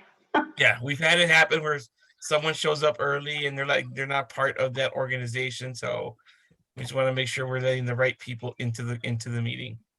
So I'll just go over what I just went over with Barbara real quick, Crystal, just so you know. So typically our whole board hears all the applications. This year we let board members choose, and there was 2 board members that chose the education and skill building priority area, which is what you are all a part of. Unfortunately, Graham, the other board member, couldn't be here, but he will score your application. He will see this video. This is technically a public hearing, so it is being recorded and will be on our City of Longmont's YouTube channel at some point. So I'll go ahead and let you all introduce yourself, and then I'll give I'll start the timer 15 minutes. Catherine is our board member, and I will ask questions. And if there is some time left over before we hit 15 minutes, we'll give you a chance to share whatever you want to share. Okay, I'll let you guys go ahead and introduce yourselves. Sounds good. Want me to introduce myself? Okay. My name is Barbara Ulrich, and I am the director of Calvary Open Door, which we have two umbrellas. It's an adult education program that teaches academic English. And then we have high school equivalency, which is a GED program. And we offer classes in either English or in Spanish. And we are also a testing center for the National HISET organization. That sums it up. Great. And my name's Crystal Polis. I'm a grant writer. I've been working with Barbara and Open Door for getting close to 2 years now. And so because they have such a small staff, they kind of help with, we collaborate together and work on the grants together. Great, thank you. All right, I'm gonna go ahead and start the timer. We got 15 minutes for Q&A, and then of course, if there's time left over, we'll let you all share whatever you want to share with us. Okay. So in looking over your application, I noticed you had written down that you had a somewhat competitive rate for your teachers. I was curious what you meant by that and what things you were doing to retain your staff. Okay, I didn't hear that last part. What do I mean by the competitive rate, and then what else?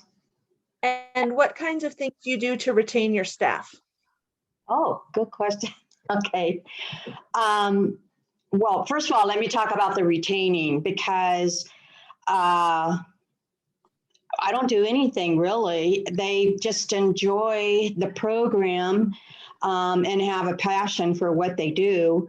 And we're just really fortunate. And 5 of my staff members have been with the program for over 5 years. And this last year we had a lot of 5 new staff members, and then we have another 4 that are in between there. What I mean by competitive rate, first of all, I keep, I'm a part of Colorado Department of Education, and I keep in touch with all of the programs throughout Colorado. And in that process, I see what they're paying their instructors to teach what we're offering in our program. So I try to compare our pay with those throughout the state. And that's what I mean by competitive, to keep it close to where other programs are. And we can't match some of the programs that are part of a great big organization, but I like to at least try to keep close.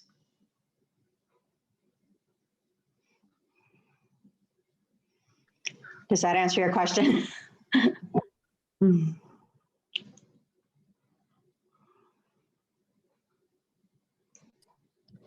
you.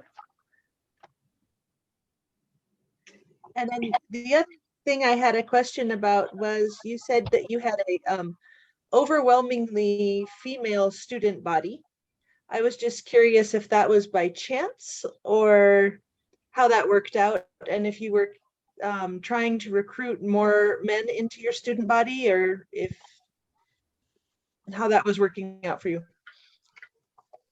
I don't really recruit male or female. We just advertise out in the community and whoever comes to us. I will say, given the population, it is more common for females to come to classes than men. And one reason is because most of the men already have jobs, and they're just really busy. They work 12-hour days and they don't have time to take classes. And a lot of the women are stay-at-home moms, or they have jobs that allow them to take classes. And it's just you know, it's just part of the population, really. Having said that, the men that come to our program, most of them,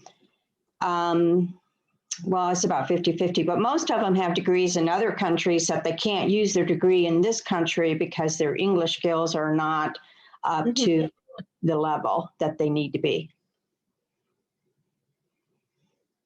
I was curious about that because you had said you had English classes, sorry, that were tied to job skills courses. So I was curious how those things correlated. Thank you.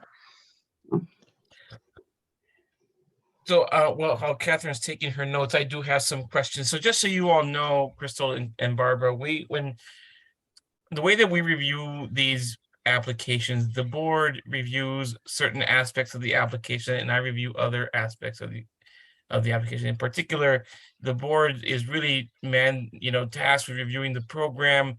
So Catherine will ask primarily questions, not that I can't ask about program level questions, but typically that's the board's purview, whereas I review more of your agency level information, in particular your financials, your strategic goals, etc.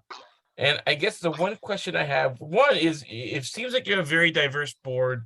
How did that happen? How did you guys get to how did you build that diversity into your board? That's a great story. Yay, go Barbara. Believe it or not, I've been trying for 5 years to get a board, and it just kept going to the back burner because so many other things came up. And it was my idea, my vision, that when we got a board, that it would be very diverse and different people, representatives would be on the board. So I just threw out there that I needed to put together a board, and if anybody was interested in serving on the board, please let me know. And I sent that notice out in a newsletter to our volunteers. I sent it out to my staff members. I sent it out to some community volunteers, and then other people. The word got out, and I just had people approach me and say, I'm interested. And that's how we ended up putting together a board of 7. And we actually just completed 12 months of this advisory board. Okay, awesome. Yeah, because I think it's not a governing board because you're still under Calvary's 501c3, correct? Yes. That's right. And that was one thing when I came on that I was stressed the importance of too for Barbara. And I was so excited when she really got it going. Because I stress the importance of, she needed that help. She's just one person with a small staff, and that board can really help with the big picture and, help with the workload. And also to show grantors that separation between Calvary Church, they're so important as a facility, and they do give that support, rent-free, utility-free, but the organization does not have faith-based materials or religious programming in any way. And so to have their own advisory board really helps make that distinction a lot clearer for funders. Okay.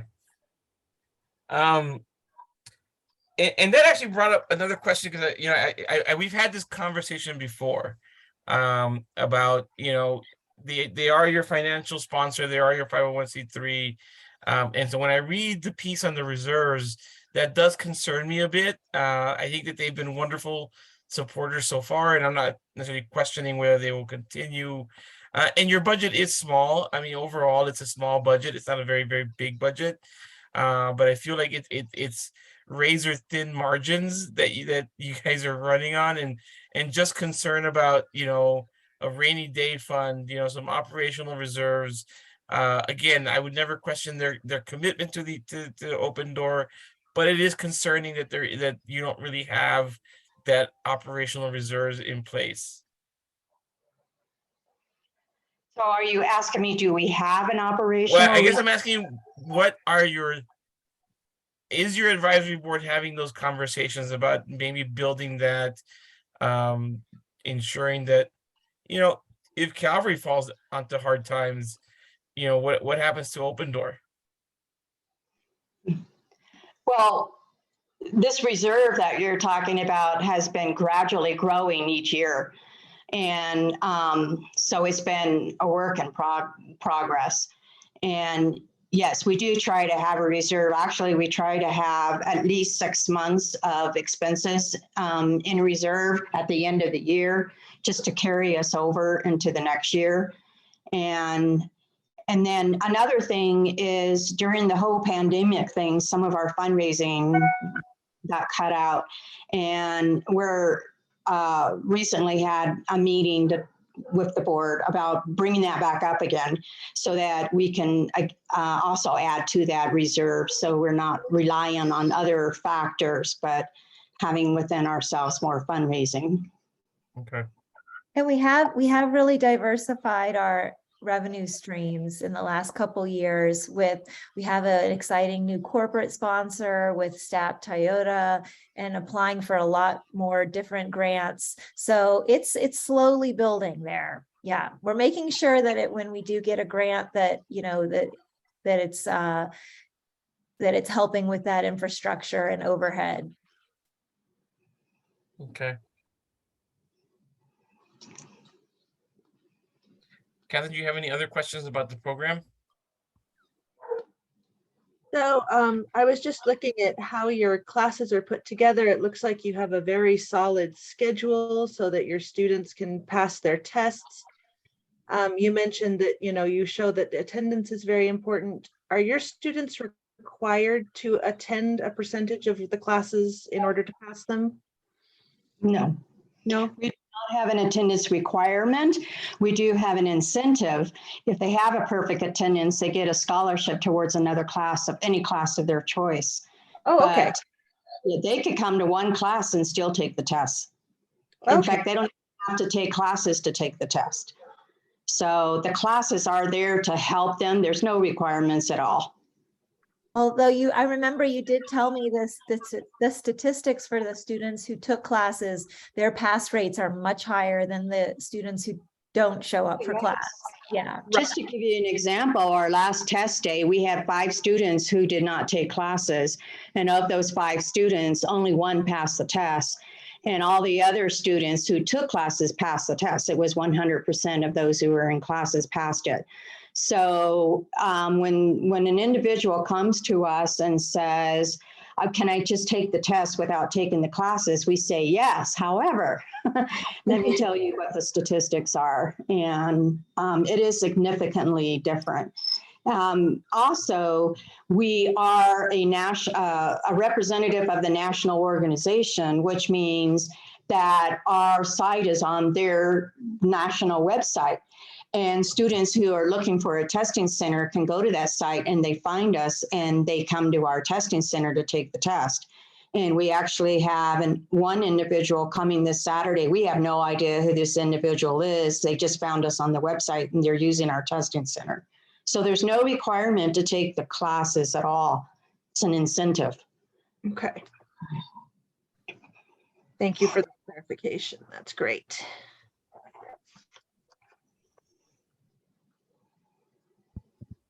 Okay. All right, I think that's the program questions that I had. Okay. I think the only question I had, I think you did a really good job of listing all your partners. And we've had this conversation before, but I just want to make sure that, you know, we're going to have, and not at this meeting, but we're going to have Intercambio come as well. I know they're partners and they weren't listed, but I know you do work with them and that they send folks your way once people have gone through their program. And folks that aren't ready for your program, you may refer to them. Mm-hmm. Yes, in fact, I just had a conversation with someone from Boulder County Housing Program. They have an individual that has been struggling finding GED classes. And so she wanted to send this individual to us. Some people think that that there's requirements to get into our program, and there's not. It's just anyone. We open it to anyone.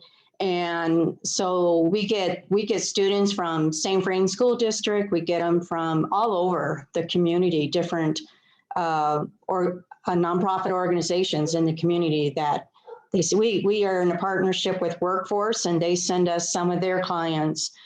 We get a lot of people that the Spanish speaking population, because we're the only program that offers Spanish speaking classes. But also our English, our teachers are well trained.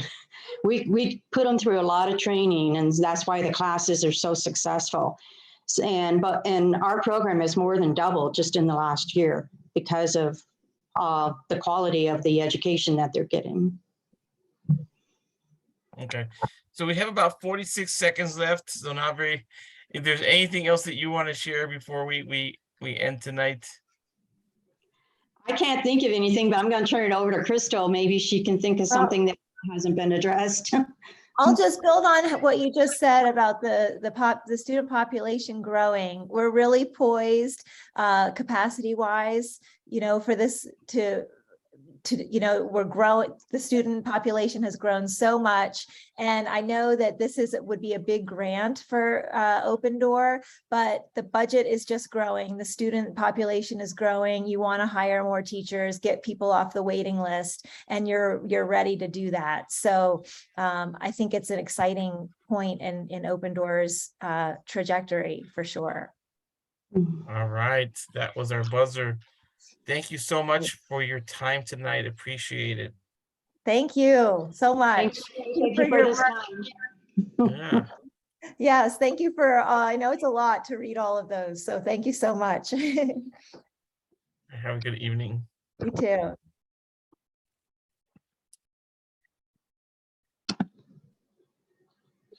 So Brenda, I'm not sure. I mean, Matt is not till 7:20, so I'm not sure what Matt's pretty early. Yeah.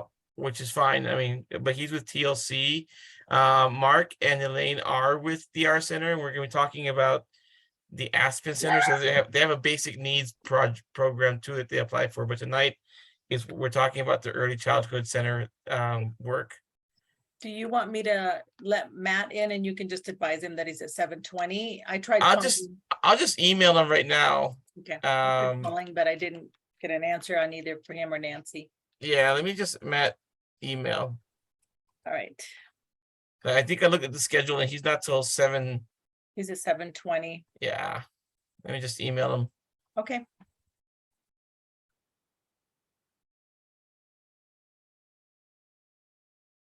Hold on.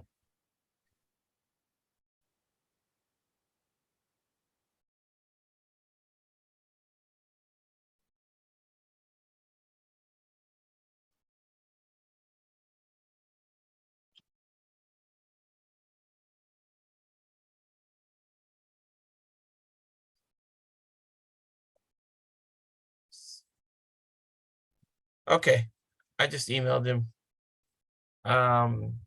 See if he sees that. But we can let in Elaine and Mark. I'm not sure who we can ask. We can ask Mark and Elaine if Elizabeth Fannin is with them or not. Okay. And we can let her in. But I just emailed Matt saying that he's not until 7:20.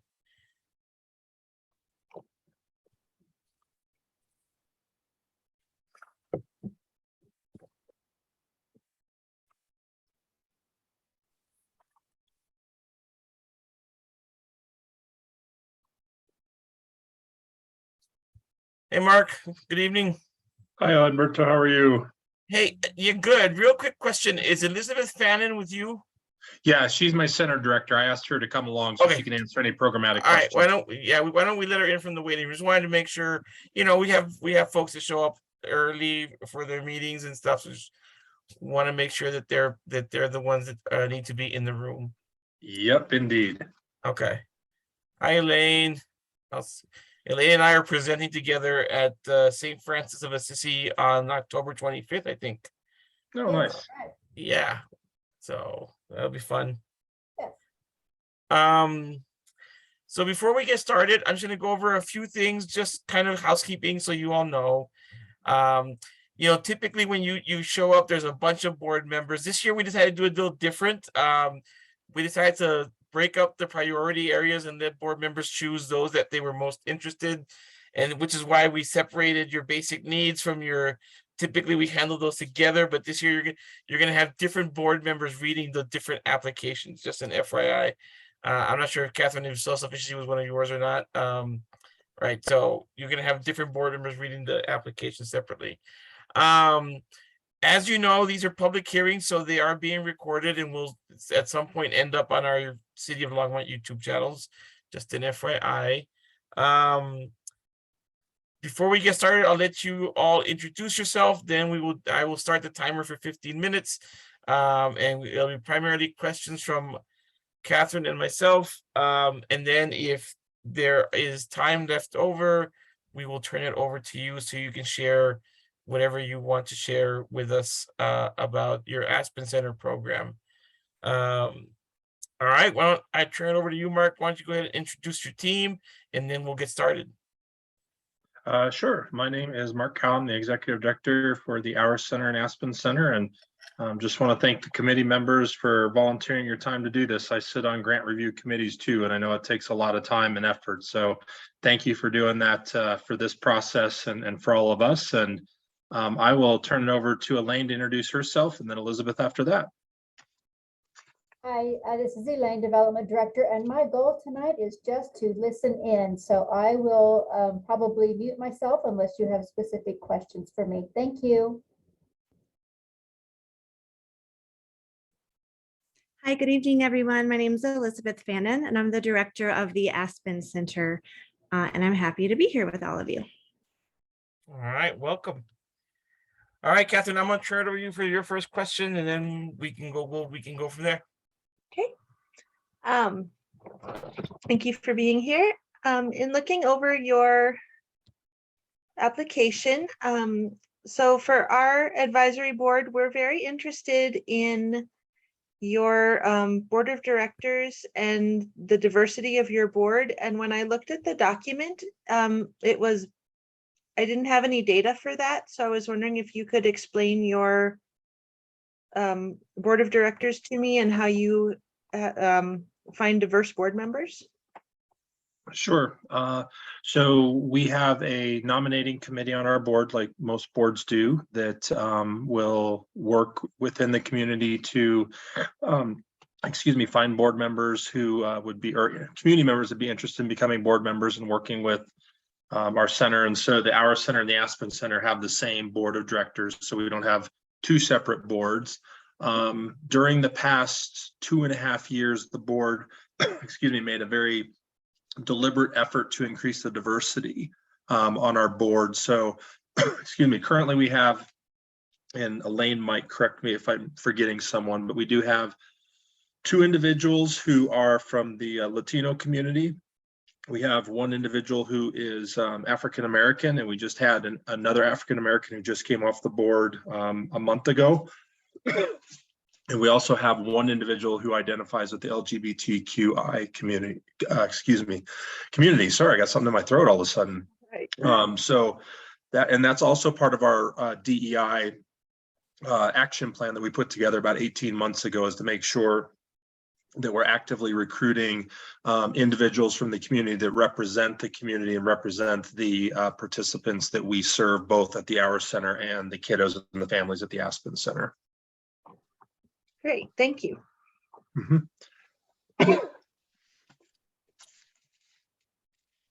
so, then, go ahead. You can go ahead, Catherine. That's fine. I can wait. Okay. And then just another question I had is, I know that for a lot of schools, retaining teaching staff has been difficult after the pandemic, and I was wondering if that was affecting the Aspen Center, and if so, how you were retaining staff. Yes, it has been very difficult on the Aspen Center, and I'm sure Elizabeth will plug in a few pieces in here. I can tell you that we had to close down one of our preschool classrooms as a result of not being able to find teachers. It's still closed to this day. However, we're getting up to fully staffed with the classrooms we do have open.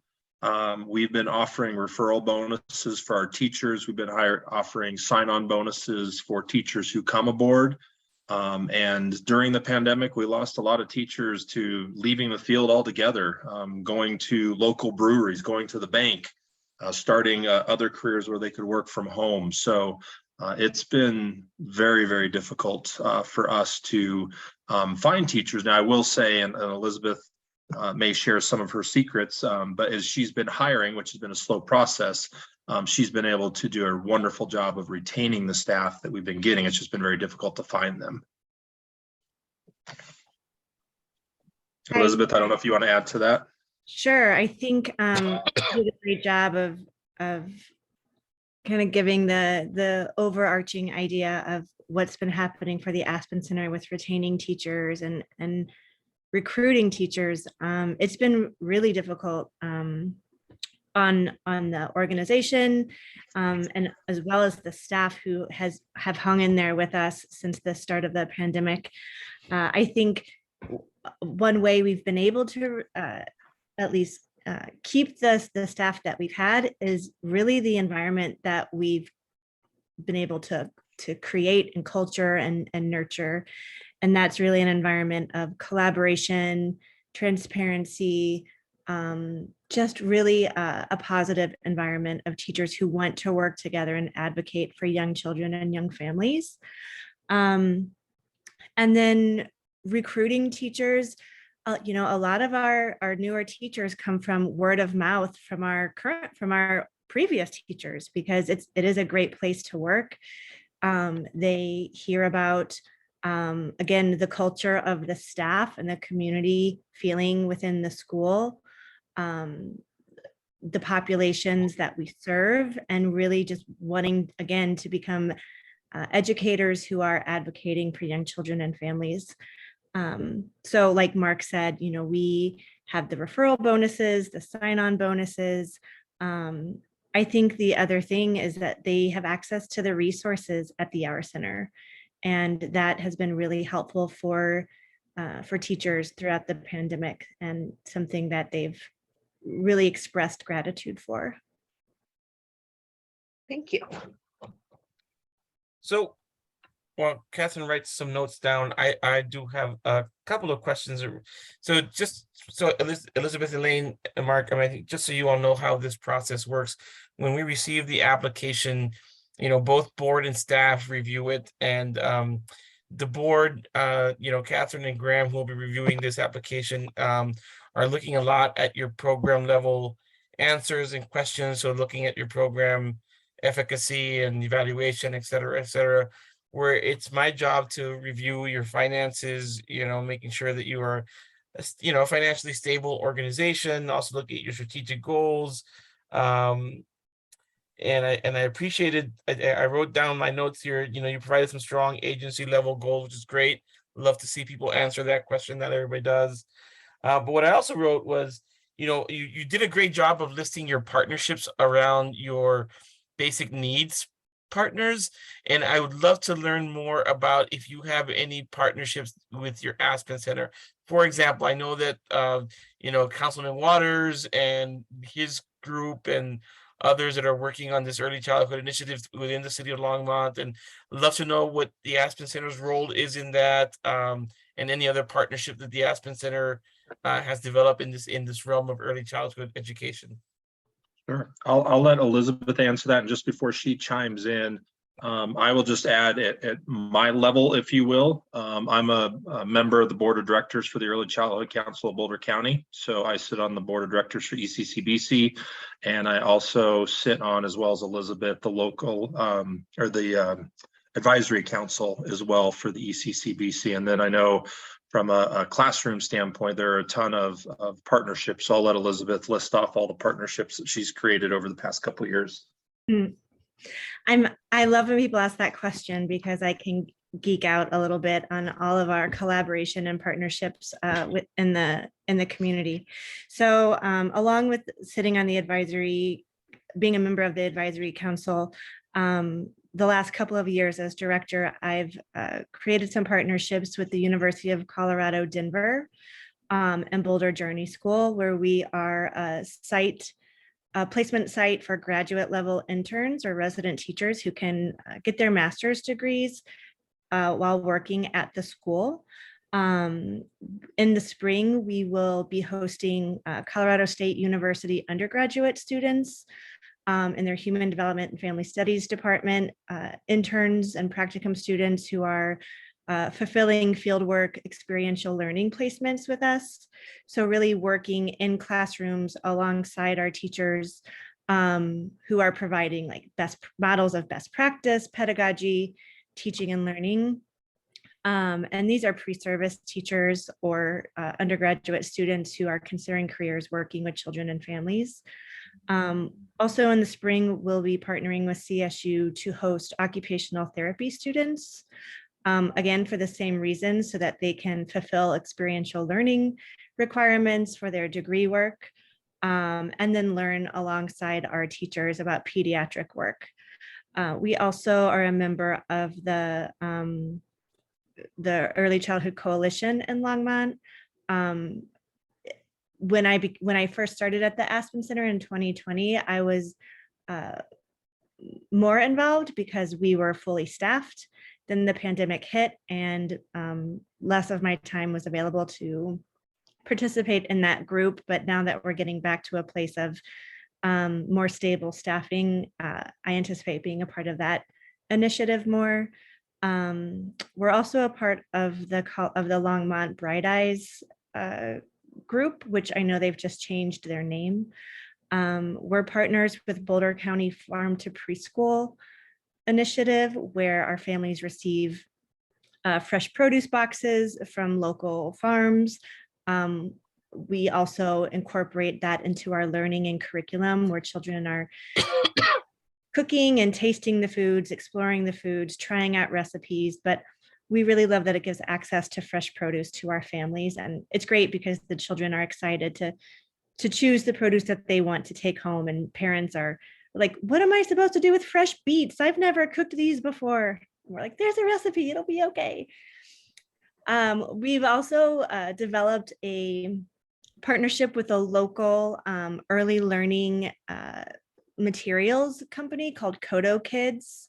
So we're a pilot site for them, where they will bring us prototypes of their learning materials, have us play with them, have the children play with them, and then give them feedback to see if that's, something that they want to market or start putting in their catalogs. So that's been a really great partnership, because they also offer professional development to our teachers. So it's a nice reciprocity between us. I'm feeling like there's so many more that I'm just forgetting, but those would be them. Well, that's awesome to hear. Yeah, no, thank you for sharing. As I said, did a great job on the application listing your basic needs, but I love there wasn't a whole lot on the Aspen Center, so I really appreciate you filling in those gaps. I think the other agency level, funding level question that I have is, listening to Mark talk about, and then I looked at your audit, you guys look to be in great financial position.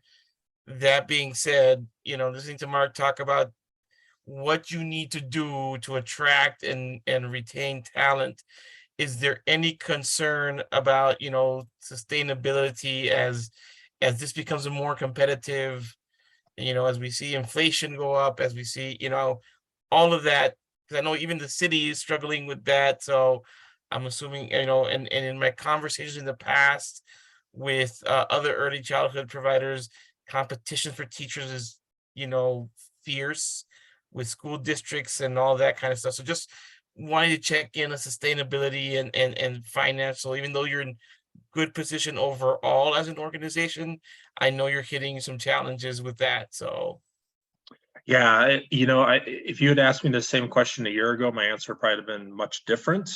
But because we are coming to a place of being stable, as I knock on some wood here, we've done a few things. We took our pay scale and we increased it significantly. After doing a salary survey, we consider ourselves right around the top 10 to 15% in the salary range area. So we know that we're competitive within the early childhood world. Now, the other side of that is how do we compete with the private sector, right? How do we compete with the banks that we've lost people to, and the, you know, the other industries in Longmont? You know, if we can continue to work in the right direction financially, one of my goals is to continue to figure out how we can compensate more and more to, you know, because we're where we need to be within the industry. Now we need to keep up with outside of the industry. So that's one of my goals as we're moving forward, is, you know, hoping that we can keep the funding levels and the donations coming in at levels that will allow us to continue those increases. And then, you know, as Elizabeth said, she's doing everything she can to create a culture where it'll attract people, attract educators from the outside, who want to come to the Aspen Center and want to be a part of what she's building and what she's creating and what that team is doing. You know, those are things that we can control, and we're working on doing that. But you know, it's going to be tough. I think it's going to be a tough haul for the entire industry. You know, like I said, we still have one classroom that's going to sit empty for this school year because we cannot hire enough staff to fill it. So our goal is to keep the staff we have now and do everything we can to do that, and then try to build in a couple more team members so we can open that other classroom up next year. So, you know, as long as we can keep the staff there and compete with the private sector and the business sector, I think we're in good shape. But it's really going to come down to, you know, the professionals. And I think probably everyone on this call knows that there are a lot of professionals leaving the industry altogether. I mean, we lost several that just left the industry because they can't afford to stay in it. So we can't control that very, very much, but we can do our best to attract those that are still dedicated and loyal to and have a passion for working with kids, to say, hey, this is one of the best places still around, come work for us. So I don't know if that really answers your question, Alberto, but it's so complex that there's so many factors beyond our control. I totally get it, Mark. I just wanted to check. Like I said, you know, this is not a sector specific challenge. I mean, you know, even government is struggling with it. I just wanted to just make sure that the questions asked and the thought that there is thoughtfulness going into, you know, the future of the Aspen Center, and of course, broadly speaking, the R Center as well. So and I would just add to that really quickly, but I just add to that, I mean, we're committed. We've put in tens of thousands of dollars of capital improvements into the Aspen Center at the end of the last fiscal year. We're just finished putting the finishing touches on one of our playgrounds, completely overhauling it.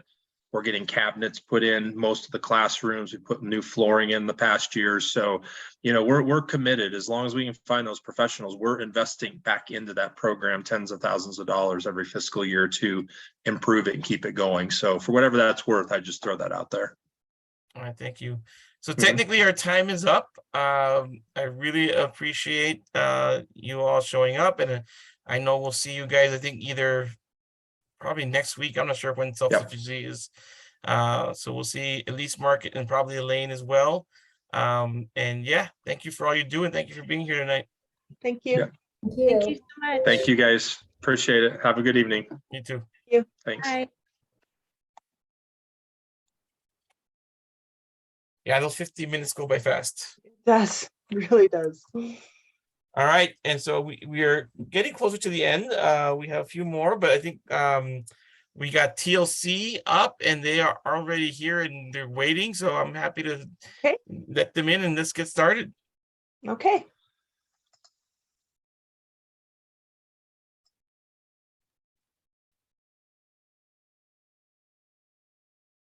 Good evening, Matt. Make sure we get Matt connected. Hi, Hey there. How's it going? Great. How are you? Good, good. You know, every time I see your Nebraska stuff, I get a little bit turned off, but that's Are you all right. okay? Do you need me to blur my background? Are you okay? That's all right. That's all right. That's right. We just beat Oklahoma 49-0 on Saturday, so I feel pretty good about that. Holy moly. So Matt, before we get started, are you expecting anyone else? Because we've had folks show up, and just want to make sure that if you're expecting anyone else, we know to let them in when they get here. Yeah, just me tonight. Okay, that's fine. So you know, I'll just go over some housekeeping stuff real quick. Just to let you know, this is a public hearing, so you are being recorded. So all Nebraska fans that heard me say that, I apologize. Yeah, this will go on the city YouTube channel at some point. Exactly right. Millions are watching. So you're gonna have 15 minutes to do Q&A. If there is time left over, I will tell you that we've been hogging that whole 15 minutes for Q&A. It's been great conversations tonight.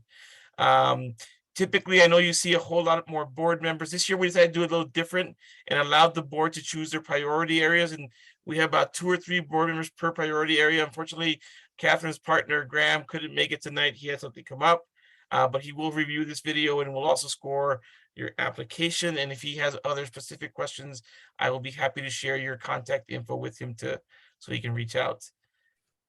All right, so we're gonna go ahead, let you introduce yourself, and then as soon as that's done, I will start the timer and give you 15 minutes for Q&A.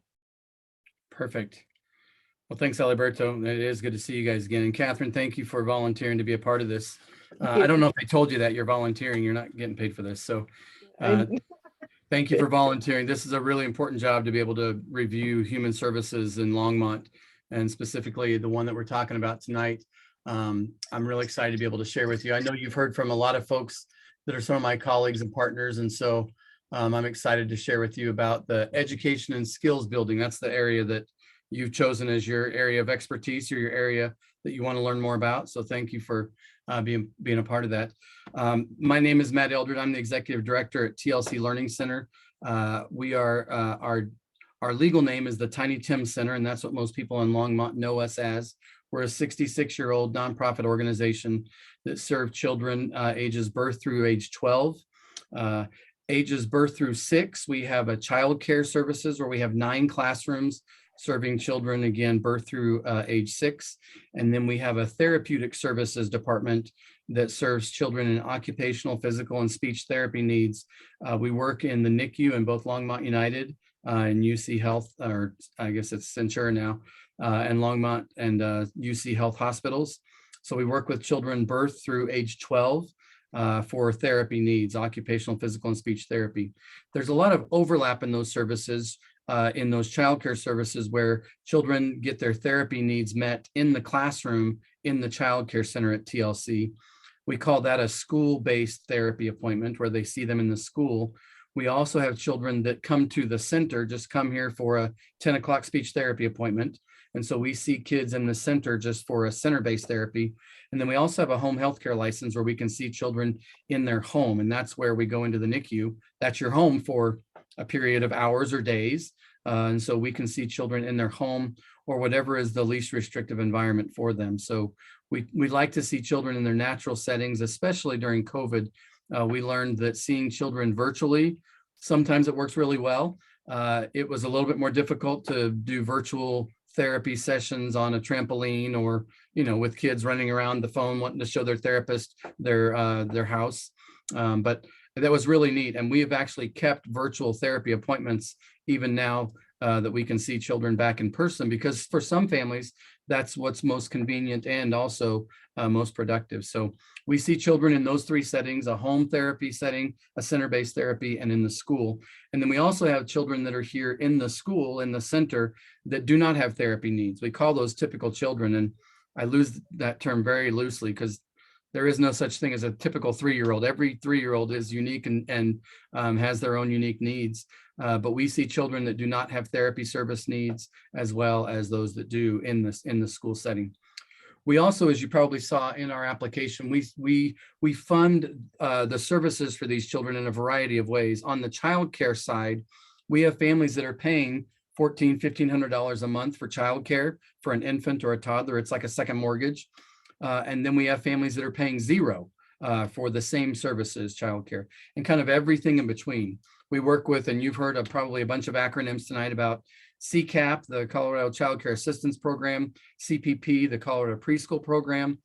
We partner with all of those providers to provide childcare services here at TLC Learning Center.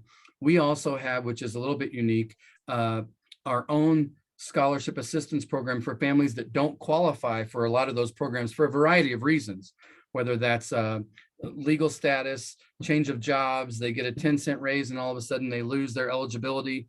Didn't mean that they could all of a sudden afford $1,400 a month. And so we work with a lot of those families on the assistance programs, those that don't qualify for the assistance programs, through our own scholarship funds. And that's part of what the City of Longmont funds, the Human Service Funds, helped fund, is the scholarship assistance program. On the All flip right. side, I'm going to go ahead and get us started, Matt. I think you've answered some of our questions before we've asked them. So I'm gonna, you ask the questions then. I'll go ahead and start the timer. Go ahead. Okay, so I was curious about, I know with COVID and our current economic situation, a lot of schools have been struggling with staffing. Yep. I was wondering how your program has been affected by staffing loss and what you've been doing to counteract that, if it has been. Yes, we're definitely not immune to the early childhood workforce crisis. There's a shortage of employees in early childhood. And I don't know what you've heard tonight, but from my perspective, it really has to do with livable wage. We pay our childcare workers. Some of our folks that begin in our assistant teacher positions could almost qualify for our CCAP assistance programs.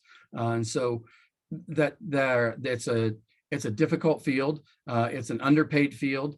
And frankly, it's an overstressed field. And so, yeah, so what we've done through COVID, we've been pretty fortunate to be able to retain over 65% of our staff have stayed. And of those 65%, 65% of our staff have been here 5 years or longer.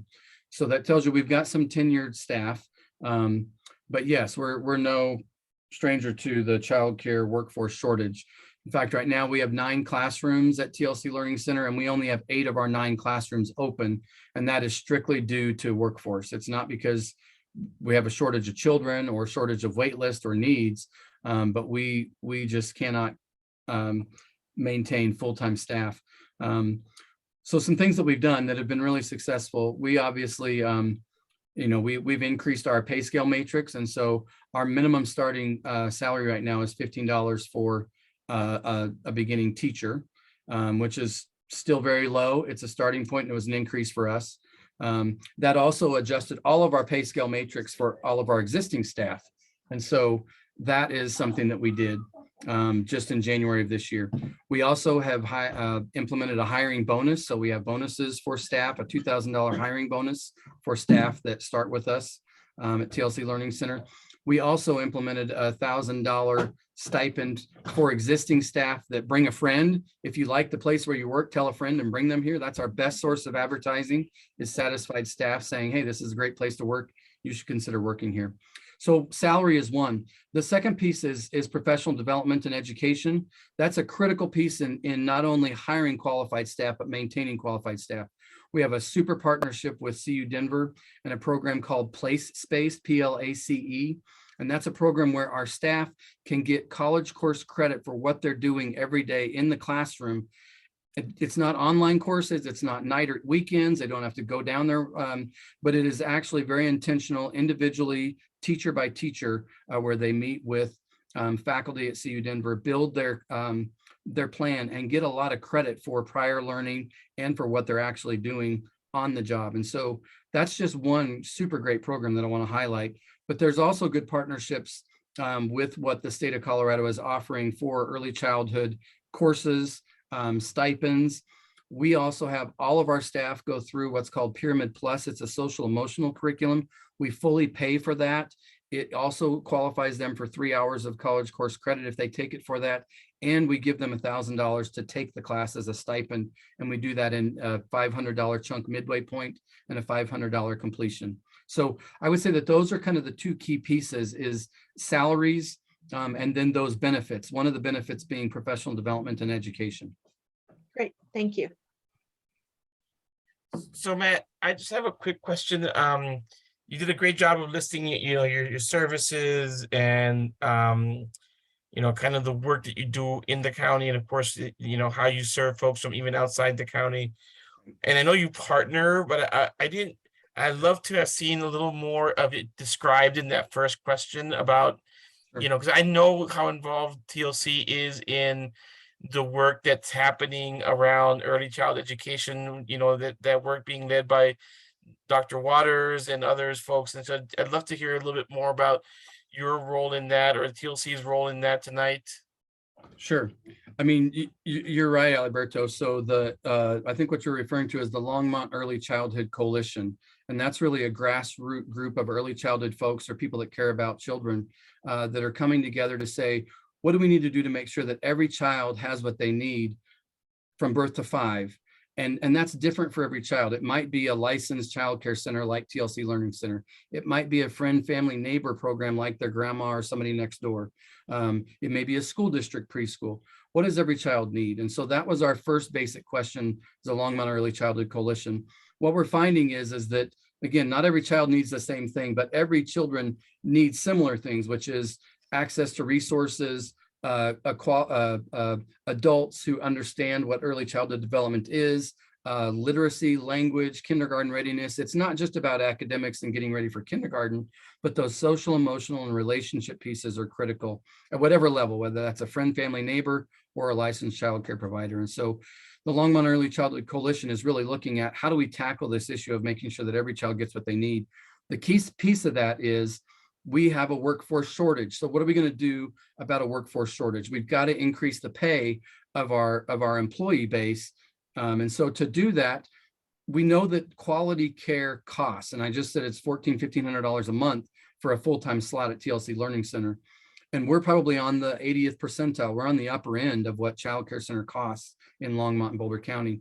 So we're seriously considering what can we do as a coalition, whether that's a geographic boundary of the city of Longmont, Boulder County, St. Vrain and Boulder Valley school districts.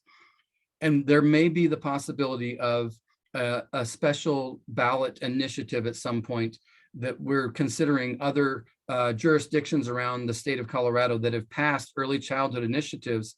And it could be in a variety of forms, a property tax, a sales tax, a special district. And we're right now considering all of those things.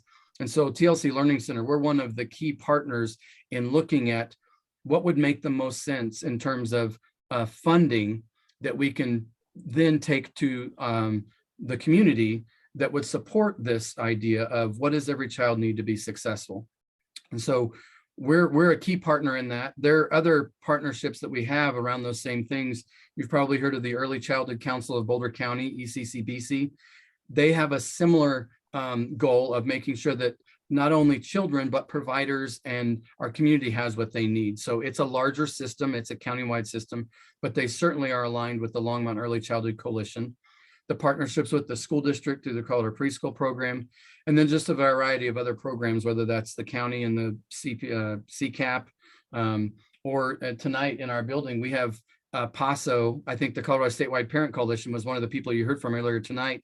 One of their PASO classes is actually happening here tonight, right here in our building. So we're partnering with programs like that that are doing great work in our community by giving them space to do that, and also giving them access to our classrooms where they could actually see, here's what a quality classroom would look like in different stations. And maybe you could do a piece of this in your kitchen or in your living room. And so trying to give even some of our friend, family, neighbor partners the hope and the possibility of you are a quality provider, and here's maybe a resource of what some things could look like. You don't have to have a classroom like TLC, but maybe you could do pieces of this in your home. So yeah, those are all partnerships that we have, and there's a variety of others, but that's some of the things that we're really involved in right now. Good to hear. Good. Yeah, I just didn't see it in the application, so I wanted to ask about it. Yep. I think the only other thing that I have on the agency level, I mean, so a couple of kudos to you. I mean, I've known Tiny Tim or TLC for many years, you know, even when Mark was the director of TLC. Yep. and when Liz was director of TLC way back. And just want to congratulate you, man. Looking at your financials, you look to be in a really positive place. It wasn't always the case. And so I think your leadership, Mark's leadership, done a great job. And then the other thing is, and I want to ask, the board really values diversity on board and staff, and I was very pleased to see the level of work that you've done. And I think I wrote down the note, this nearly 50% of your board is people of color, and just wanted to ask, how did you accomplish that? Well, we've been really intentional about that. And I think that's been a question of this group for probably, I mean, I've been doing this, I think, for 10 years, Alberto. So if you know Mark and Liz, you go back prior to 10 years. So that says a lot. And we have really struggled with that. I think we're struggling with board members in general, not just, you know, I would love to have a very diverse board. But honestly, right now, I just want people that are willing and saying, yes, I'll be willing to serve a 3-year term that's renewable, you know, 1 year after year after year.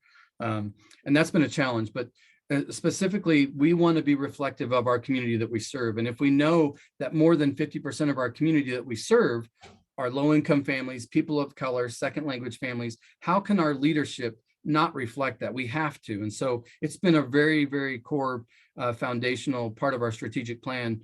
And so we've just have a new parent coming on board that has been a TLC parent.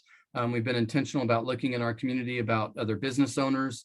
And honestly, it's just talking to other people about, I really need to have a better reflection of our board of the community that we serve. So it's asking the folks from the community, tell me who I need to talk to. I mean, that's the best. I mean, I can put up ads all day long that we need a person of color board member, but it'd be much better to go into a neighborhood and ask, do you know anybody that would like to serve on the board? So that's, you know, that sounds, it's not rocket science, but for whatever reason, it's been very challenging. And what I'm finding is if you just go to people where you think people, you know, there are a lot of ethnicities that, you know, culturally, it's really about relationships. And if you find people that have relationships with each other, ask them. We need board members. So that's been probably, there are a lot of great programs. I know, Alberto, you've probably been a part of the Community Foundation of Boulder County's Fellows Program. There's great programs like that. And all of those are great. We've had little success with finding board members from programs. It's really about talking to people. Awesome. Good to hear. Great. Do you have any more questions, Catherine? That was actually my last one. So. All right. So we actually have about 3 minutes left, Matt. So we don't have to use those 3 minutes, but I'll give you the last word. Well, again, thank you for this opportunity. I know that the Human Services Funds has increased, at least for TLC Learning Center, over the last couple of years, and that definitely does not go unnoticed. And I also really appreciate that that City Council has really tried to be intentional, and it's not with the cost of living, you know. Anyway, I would love for it to be the cost of living is the same as the Human Service Fund increases. But I would say that I think City Council has been very intentional, and especially throughout Karen and even after Karen leaving, even incrementally increasing the total pot of money that goes to human services makes a dramatic difference in the human services and the partnerships that we have in our community. So just thank you for, again, the support of TLC Learning Center, but the overall human services pot. And I would really hope to continue to advocate for increased funds for human services as we partner with the city to provide these services in our community. All right. Well, thank you, Matt, for coming, and have a great rest of your night. Appreciate all that you do for our community. And yeah, thank you. Thanks, guys. See you again. Thank you. All right, so our next group, Amy and Carrie, are in the waiting room. They're from Wild Plum. I think we can let them in, and then we just got one more agency, 2 more programs, and we're done. Okay. Let them get settled here, and I'll start with housekeeping, and then we'll get going. Good evening, Amy and Carrie. Hey, Alberto, how are you? Good, good. Thank you for joining us tonight. I'm gonna do some quick housekeeping, let you guys introduce yourselves, and then you'll have 50 minutes for Q&A from Catherine, our board member, and myself. So I know typically you're used to seeing a whole bunch of board members. We did it a little different this year. We allowed board members to choose their priority areas. Typically we have at least 2 or 3 board members priority area. We have 2 for the education, but Graham unfortunately couldn't make it tonight. He had something come up.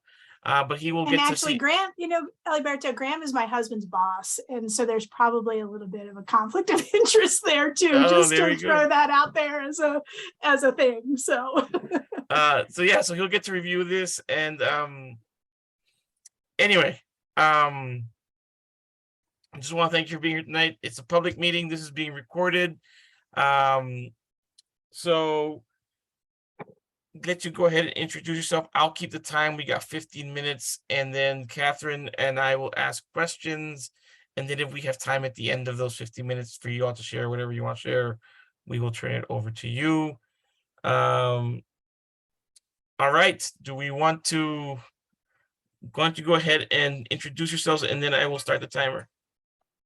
yeah, good evening. Hi, Catherine. I'm Amy Ogilvie. I'm the Executive Director of the Wild Plum Center. It's nice to meet you. I don't recall you being here last year, but if you were, sorry, I'm not recalling that you were there. Carrie, you want to introduce yourself? Yeah, hi, I'm Carrie Davis. I am the Community Partnership Director here at the Wild Plum Center. Yes, so nice to meet you as well. Me too. All right, I'm gonna go ahead and start the timer. Go ahead, Catherine, you can go first. Okay, thank you for being here. To start off, in looking over your application, so for our board, one of the things that's very important to us is diversity on your board of directors. And so I'd like you to talk about your board of directors and how you find people for your board and how you increase diversity on your board, what your goals are. Sure. So our board of directors is 9, soon to be 10 people. We're getting ready to add another person. So 2 members are Latino, and 1 member is a parent from the program, and the remainder are community folks.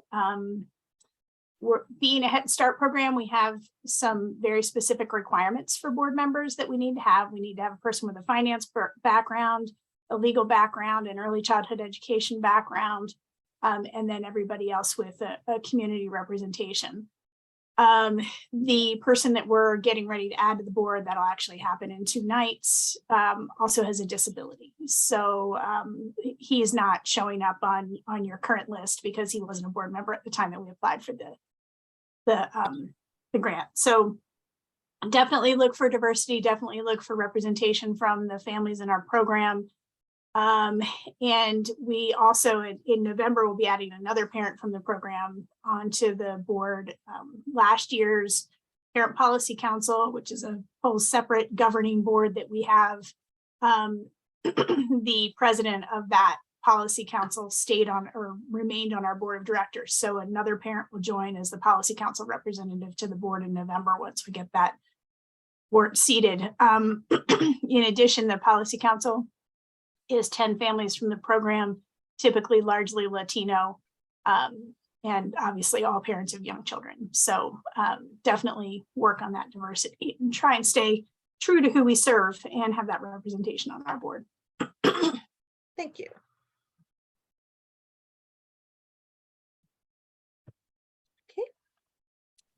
So while Catherine's writing notes, I think I've discussed this before, and I know that you're working with Mile High, Amy and Carrie, and I totally get that. You are a Head Start program, which means that you are a federally funded program, and just wanted to check in to see how I know that that's your main source of funding, but I also see that you're trying to diversify and just trying to check in on that diversifying of funding. I know the work with Mile High United Way is important. Any other strategic thoughts around diversifying your funding as an organization? Yeah, Eliberto, and we're actually at about 50% of our budget being federal now. Okay. So it's changed dramatically. So lots of foundations that are involved. Yule Foundation, Centura Health Foundation, Caring for Colorado, private foundations like the Dodge Foundation, Boulder Community Foundation, Longmont Community, like there's a lot of those. Yeah, I said Buell. All of those things are included in our diversification plan. CCAP is quickly becoming the largest funding source that we have as a program. The St. Vrain Valley School District also is a large funder of our program. City of Longmont, while the dollar amounts may not rival that of CCAP, at $500,000 and that kind of thing, the donation of a building, the partnership that we have with the city, additional ARPA funding that has come through the city definitely starts pushing those numbers up and making the city one of the larger funders of the program too. So yeah, not so much federal anymore. We really just have had to bring in additional funds because the federal funds don't keep up with the cost of the program. We also have a 25% match that we're required for our federal funds. So even the understanding from the federal government is that they're only at a maximum going to be 75% of the program, and you're expected 25%. And again, we're at about 50% outside of federal funds. So you mentioned something that Catherine and I have been talking to other providers tonight that has come up quite a bit. You talk about program costs, and in that I'm thinking about your teachers, and that's been a big conversation that we've been having tonight with all our agencies is, how is recruitment and retainment going for Wild Plum? So I would tell you that over the last 2 years, we have had major turnover in our staff. Our program has a higher education requirement than pretty much any childcare center out there has. Our teachers are required to have at least a bachelor's degree in early childhood education in order to work as a teacher in our program. And so between retirements and the pandemic and people choosing different careers and that kind of thing, we had quite a bit of turnover. We have successfully recruited for this school year all of our positions with the exception of one infant toddler teacher. And we have basically we're using our site managers to cover that vacancy at this point in time. We gave all of the staff a pretty significant pay increase coming into this school year in September. A little bit of a leap of faith on my part and the board, understanding that we have operating reserves that are going to probably get tapped to be able to do this pay increase. It was to direct service staff. It was an 11.4% pay increase, which really still only brought our teacher assistants up to $16.70 an hour. And our teachers to about $50,000 a year. So still on the low end, still needing to do more, especially when you think about folks with a bachelor's degree in early childhood education and the school districts being our major competitors, right? They're walking through the door at the school district at $60,000 to $70,000 a year. And so we just are not super competitive with our teachers, and it just affects our training, right? So our training, we get folks that are a little newer to the field and that kind of thing. So it really affects our training and being able to adequately train staff to the quality level that we expect our staff to be. We're a level 4 childcare program in the quality rating system, and that's where we're staying. We may go to a 5, kind of not hearing that that's necessarily the best move from a financial perspective. Costs more than it's worth, in terms of what you get back for that level 5, but we are a level 4 program and we intend to stay that. So I hope that answers your question. Recruiting has been tough, brand new people. That's sort of the summary of where we are with our staff. We are fully open. All of our classrooms are open. So I know probably some of the other folks that you've talked to are down a classroom or two. They're not operating at a full capacity. We're at our full capacity as a program. The demand for the program is high. And so we're working our tails off to meet that demand for the families. Thank you. Yeah. Catherine, do you have any questions? Just for clarification on your application, could you explain PFCE outcomes? Yeah, parent, family, and community engagement outcomes. So we measure our family services component of the program off of that, and we're working with families at a couple of times through the year, but assessing them at a couple of checkpoints on their success at moving towards self-sufficiency.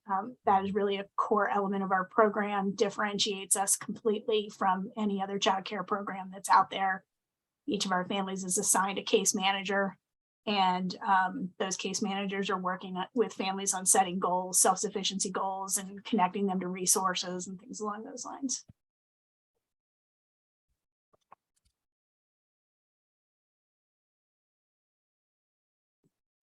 So I think the only other financial question I have, and again, I don't completely understand, how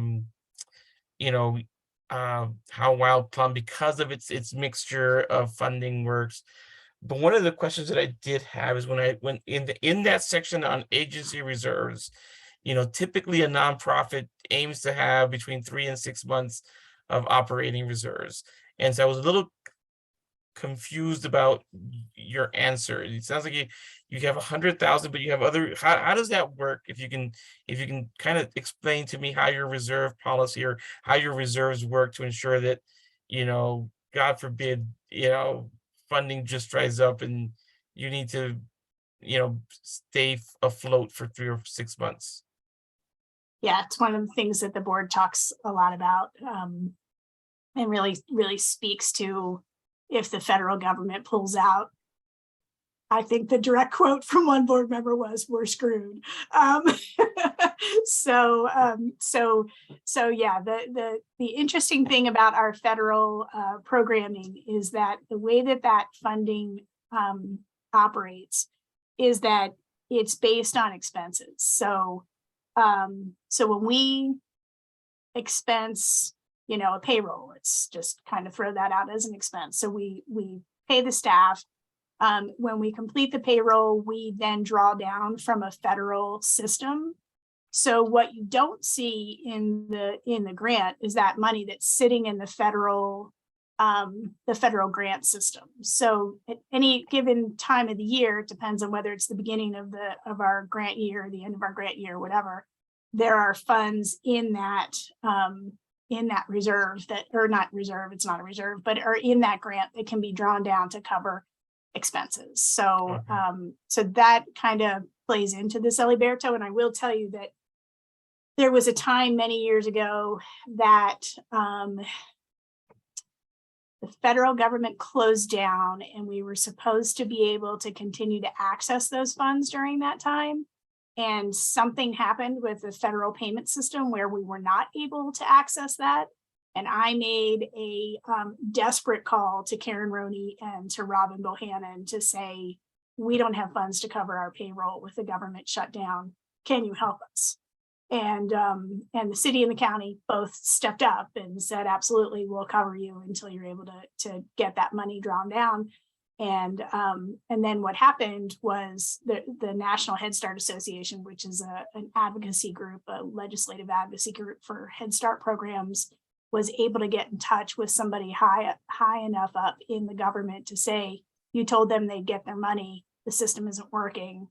And then they actually got the system working. So we were able to draw that money down and not have to tap the city and the county for those funds. Okay. Yeah, thank you for explaining that. It was a little, I just didn't understand exactly how that worked. Yeah, that federal system's different for sure. So we got about 2 minutes left. Catherine, I'm not sure if you have any other questions. I think I have all of mine covered. Thank you. Okay, then I will turn over the last 2 minutes to Amy and Carrie if you want to, whatever you want to share. And we don't have to use these last 2 minutes, but I just turn it over to you. Yeah, I mean, I guess, Carrie, you might have stuff you want to say, but I just want to start out with saying thank you. Last year we were funded by the city at a significantly higher rate than we had been the previous year. And so I just want to be clear that we're incredibly appreciative of that and are putting that money to good use between staff salaries And another project that we're working on in Eliberto, I believe you know a little bit about this project, where we're renovating or we're purchasing and renovating a bus or an RV to take Wild Plum out into the community and provide our services on during the summer, during that gap time when kids aren't in school, and trying to keep their learning active and keep their little brains working as best as they can. We're also using it as a way to get into the community to help families connect to each other. Sorry, it's almost 8 o'clock on Tuesday night, to connect with one another, and to just provide some social and learning events for children and families together, parents together. So that's one project. Another project, which I'm probably not going to say a ton about because I'm sure Matt talked all about this, but we're working on a collaborative building project right now with TLC, where TLC and Wild Plum will come together and operate programming out of the same building. We'll also expand our programming to include additional children. So that funding for those kids we're thinking is going to come through CCAP. So I'm sure Matt talked all about that. It's a $15 million building project, and we're tapping everybody all over the place. And the city's now a partner in it because we got a state grant to include city staff, the children of city staff, as a part of the project and that kind of thing. So, so that's what's up for me. Carrie, do you have anything you want to toss in there? No, I think you kind of hit the big highlights there. And yeah, I just want to say thank you again, like Amy said, for all the support, with the mobile classroom, with the additional funding, and I think just the focus that Longmont, the community has had on understanding the importance of early childhood education and really investing, as a whole city and community around it and rallying around early childhood education. So it's a good time to be in the field. And, I think as the landscape changes, your support is so important, and we appreciate it. So thank you. Yeah, and what I'll say about the funding is, I would credit your application, because the way that we do our funding allocation is, it's really about the scores. How well how strong is your application? And then, how the board members and staff score it. And then we have a formula. So it's nothing we did, it's what the formula says, that and how strong your application is. So thank you for all that you do for Longmont. Thank you for writing strong applications, and really appreciate your time tonight. Yes. Yeah, and Ellie Badger, I also know that, you're not given enough credit where credit's due there. I think, the city's commitment to early childhood education is huge, and especially to low-income populations and the group that we serve. And that commitment, whether it factors into the formula or doesn't factor into the formula, that message gets passed on. So, props to the city for focusing on that and paying attention. Well, yeah, and just to kind of piggyback, I think that it helps our efforts even further out in the community. So having you guys as a great partner, like Amy said, that's grown and grown over the years and is one of our larger funding sources, is very important. All right. Well, thank you all, and have a great night. Appreciate your time tonight. You bet. You guys have one more to go. Yeah. One more. See you later. All right. Good night. Nice to meet you, Catherine. Nice to meet you too. All right, and they are in the waiting room, and this is our last one. Ready? Yeah, last one.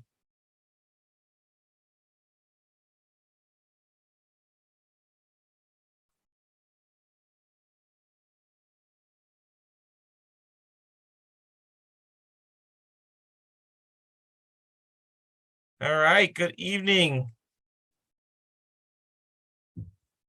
Thank you for joining us. Let's make sure everybody can hear us. Can you hear me? All right.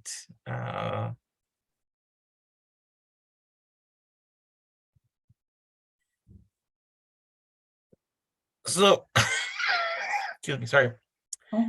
Yeah, sorry, got a little cough going, stuck in the throat. Before we get started, I'm gonna do some housekeeping. You are our last agency of the evening. You have 2 programs. I'll talk about how we're going to do it a little bit differently, how we have been doing it with agencies that have multiple programs that they're applying for. And then, we'll we'll let you guys do introductions before we start the timer. Just want to let you know, this typically we have our whole board here, but we did it differently this year where we allowed board members to choose their priority areas. Catherine has chosen education and skill building, which your application belongs to. So has Graham. Graham couldn't make it tonight, unfortunately. He was he just couldn't be here. This is still a public hearing. So it is being recorded and will be on the city YouTube page at some point. The way that we've done it with agencies that have multiple programs is instead of giving you 15 minutes for each, because there's going to be overlapping questions that may be answered for both programs at the agency level, we reduce it to 10 minutes per program. So that's a total of 20 minutes.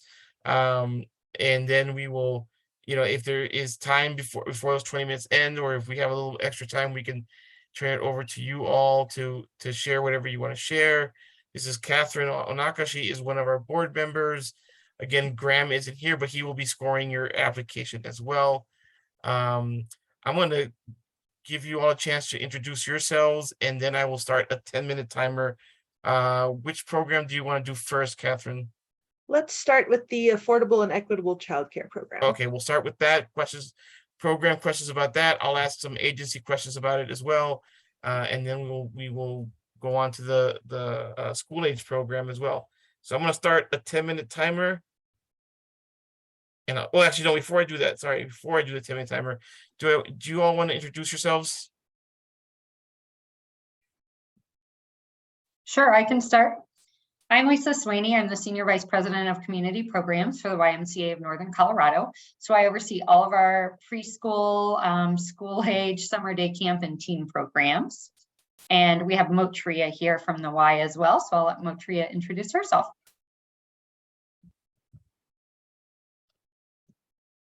Can you unmute Motria? Are you? I'm not sure if she's having connection issues.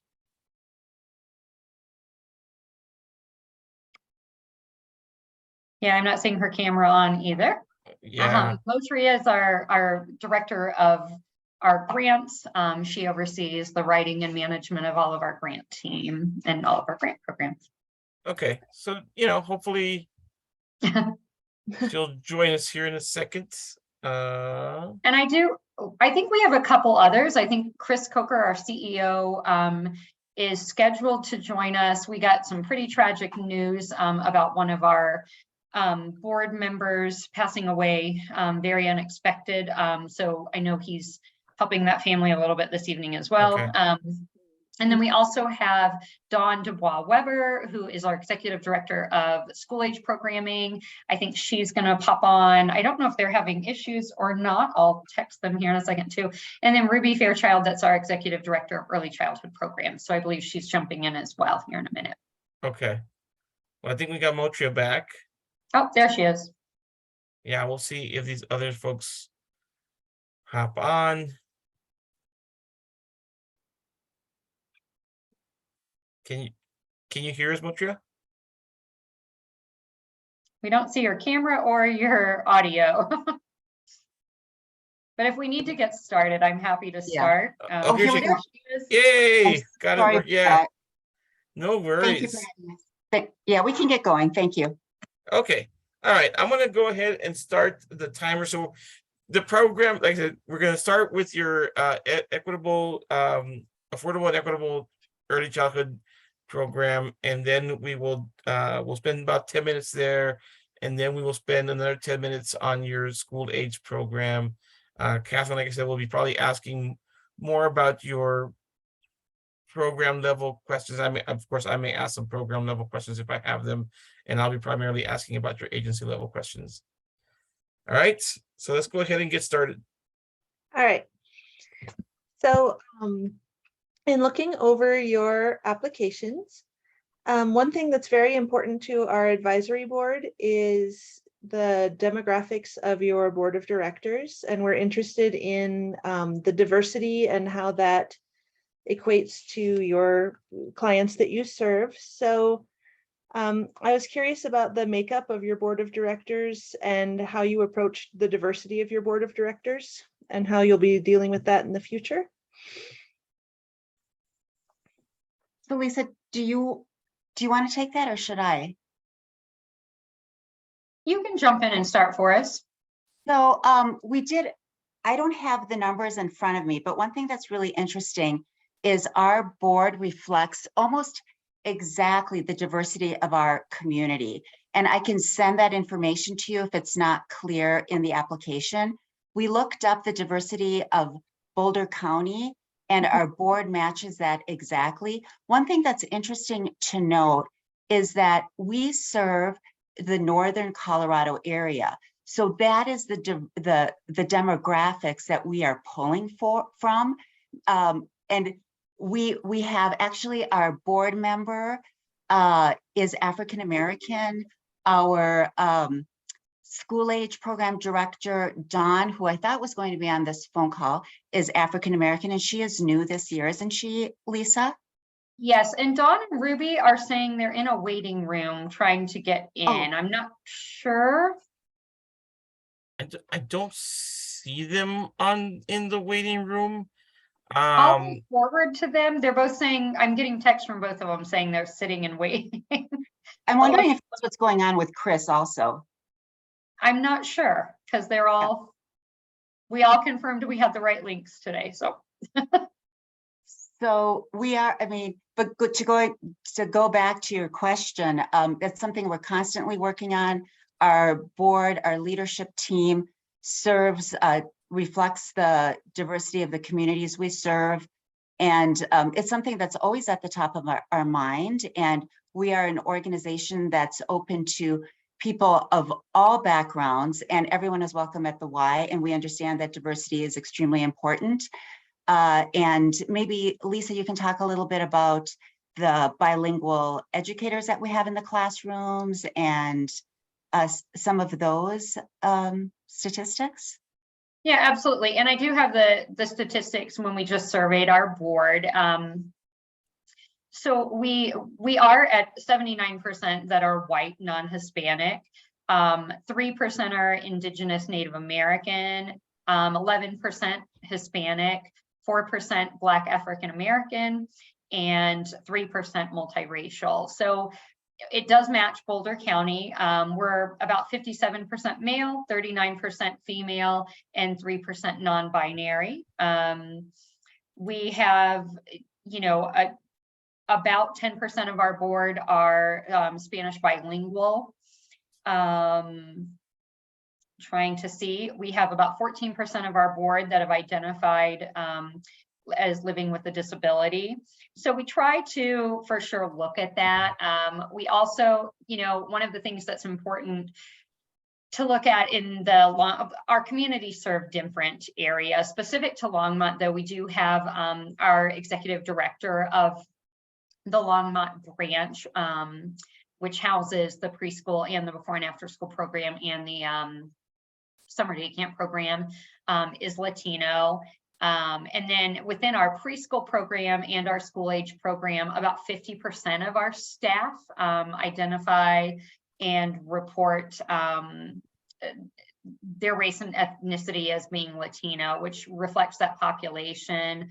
And then even above that, just surveying just over the last couple of weeks, about 65% of our preschool staff is Spanish speaking, bilingual.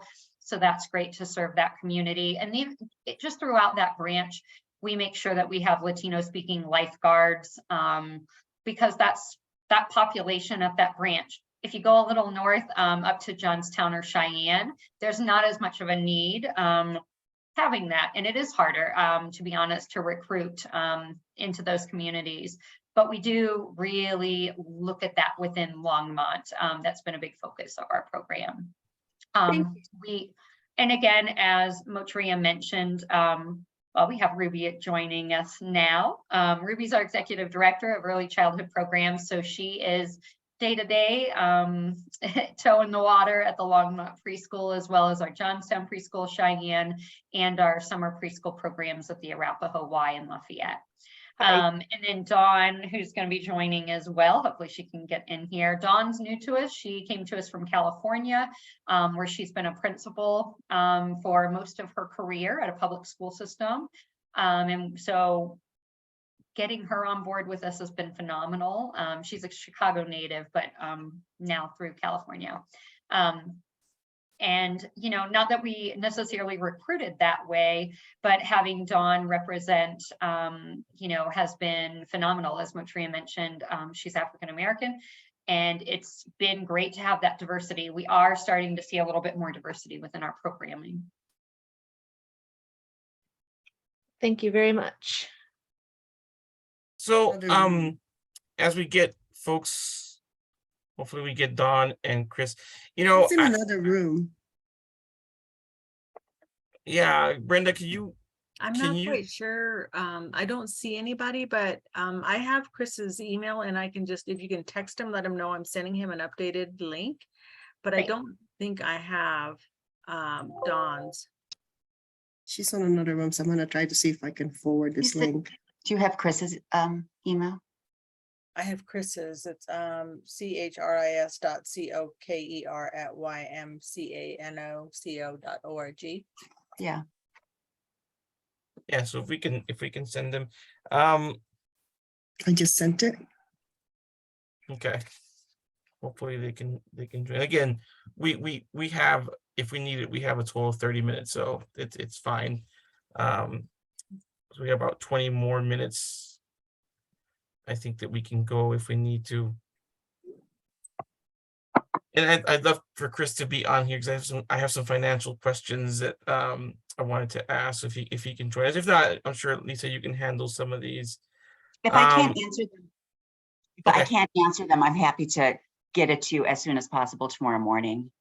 Right, yeah, because you know, I was just wondering about the request though, just real quickly. Is this what you requested last year? It feels like it wasn't. What it feels like it's quite the increase.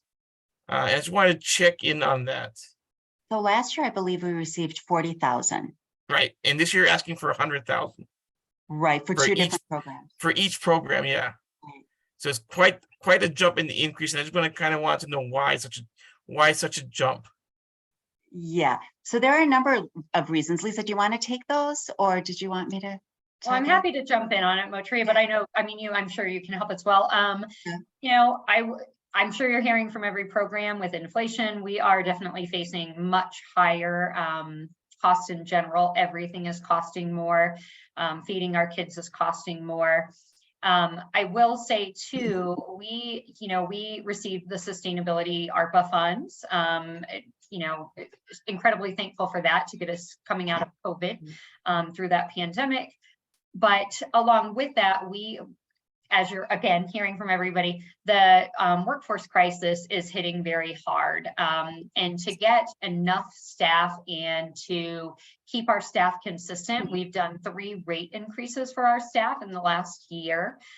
So all of our staff are averaging, Ruby, probably $5 to $6 more per hour than they were prior to the pandemic or during the pandemic. So even just within the last year, so that has helped us recruit staff. We know other businesses, even just in Longmont, are going out of business as a result of the pandemic, or they're capping sites. We're seeing that firsthand. So we have increased that. We also, you know, as we've reflected on what the needs are of our staff, one of the most important things is time off. So Chris and our senior leadership team really dove into that and increased our staff time off and our general staff benefits. We also started providing free childcare for all YMCA staff. So it's helped us with recruitment and retention to be able, we're the largest provider and largest CCAP provider in the area. And so we've got to keep our staff in place, and we need consistent staff. So we have increased our staffing costs probably about 30%. As well as just general staff benefits, making sure that our staff have the time off they need, health insurance, and childcare. Childcare benefit has been for us. Yeah. So just those costs in general, as well as every other cost, fuel costs for our after school program with our buses, food costs and general supplies, all of those things. Absolutely. And I will say, in addition, we're providing more financial assistance than ever before coming out of the pandemic, with families having job security issues. We have a lot of kids in foster care, a lot of kids that are now in single family homes. So we're providing more financial assistance than I think ever before. Even families that have never needed financial assistance have reached out. So we want to keep those kids safe, and we're providing more of that assistance than we have in the past. Yeah. And also, just to add one thing, our part-time staff receive these benefits too. So okay, a lot of the childcare staff is part-time. And I also wanted to add that in terms of childcare, we do not put a limit on our CCAP application. So we have quite a lot of CCAP families. okay. Well, yeah, I'm just, it was quite the increase. So I was just wondering, how do we, why, what was the impetus to jump that request from, 50,000 or whatever it was to 100,000? The last thing I would add in there is that we have increased our capacity. We did a capacity increase at our preschool. We went up, Ruby, what was our total overall increase there? 11. So doesn't sound huge, but it's 11 more. But it is a lot.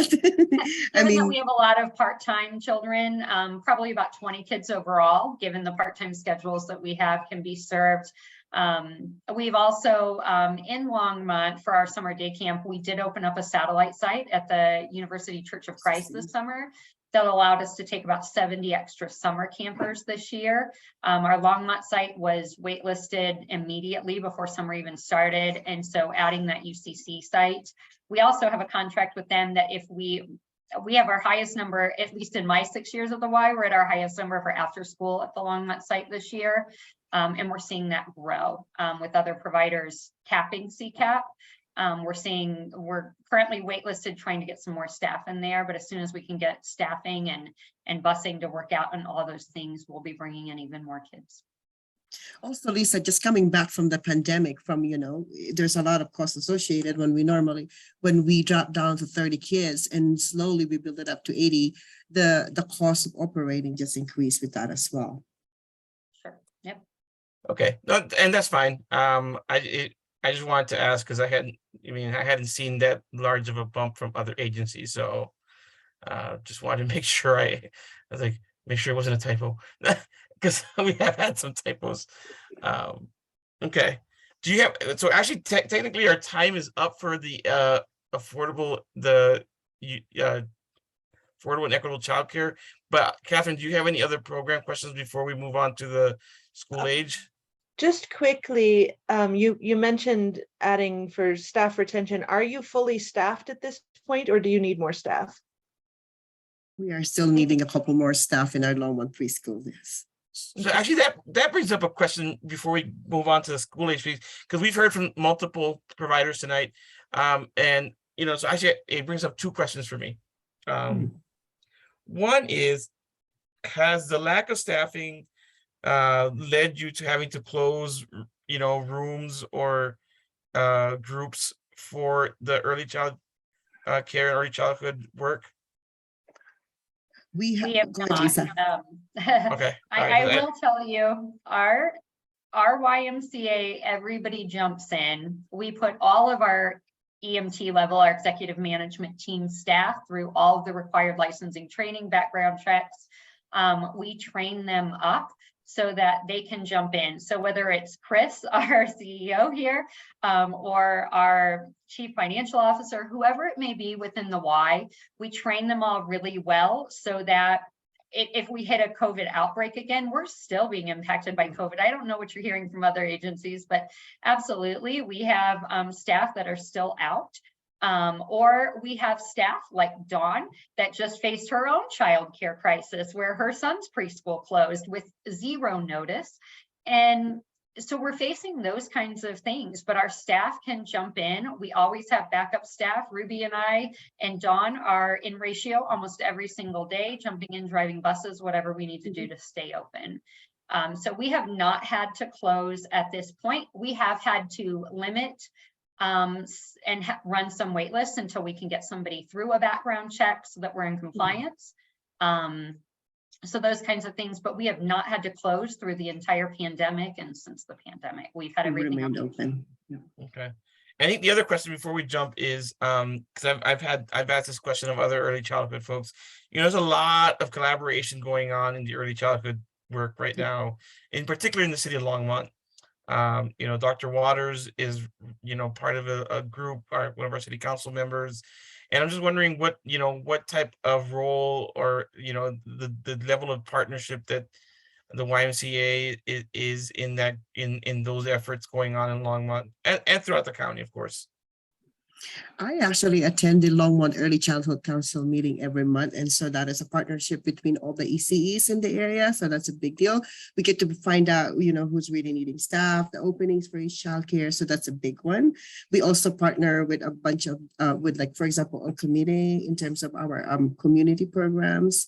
We partner heavily with the city of Longmont. We're always there when there are events. Okay. All right. Help Thank them you. out.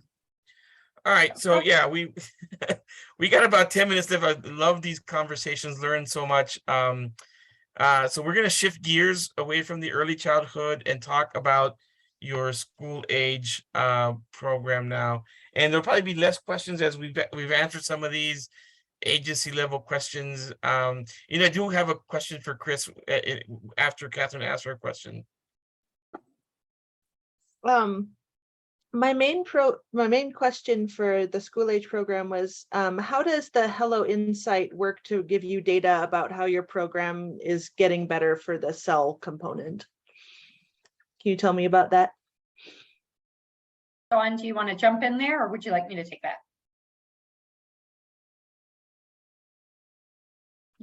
Go ahead. I'd love for you to take that.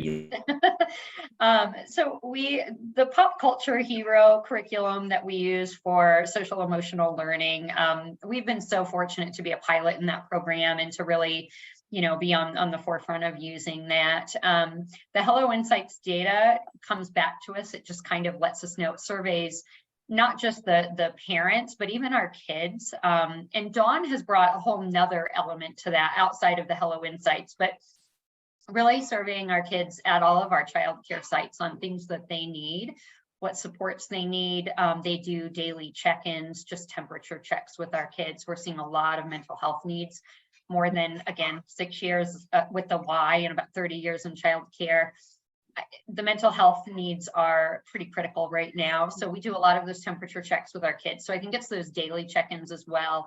But the Hello Insights data really allows us to compare ourselves across the nation of what the trends are and things that we're seeing. And that team with pop culture is fantastic at kind of altering the materials, changing things up based on those trends.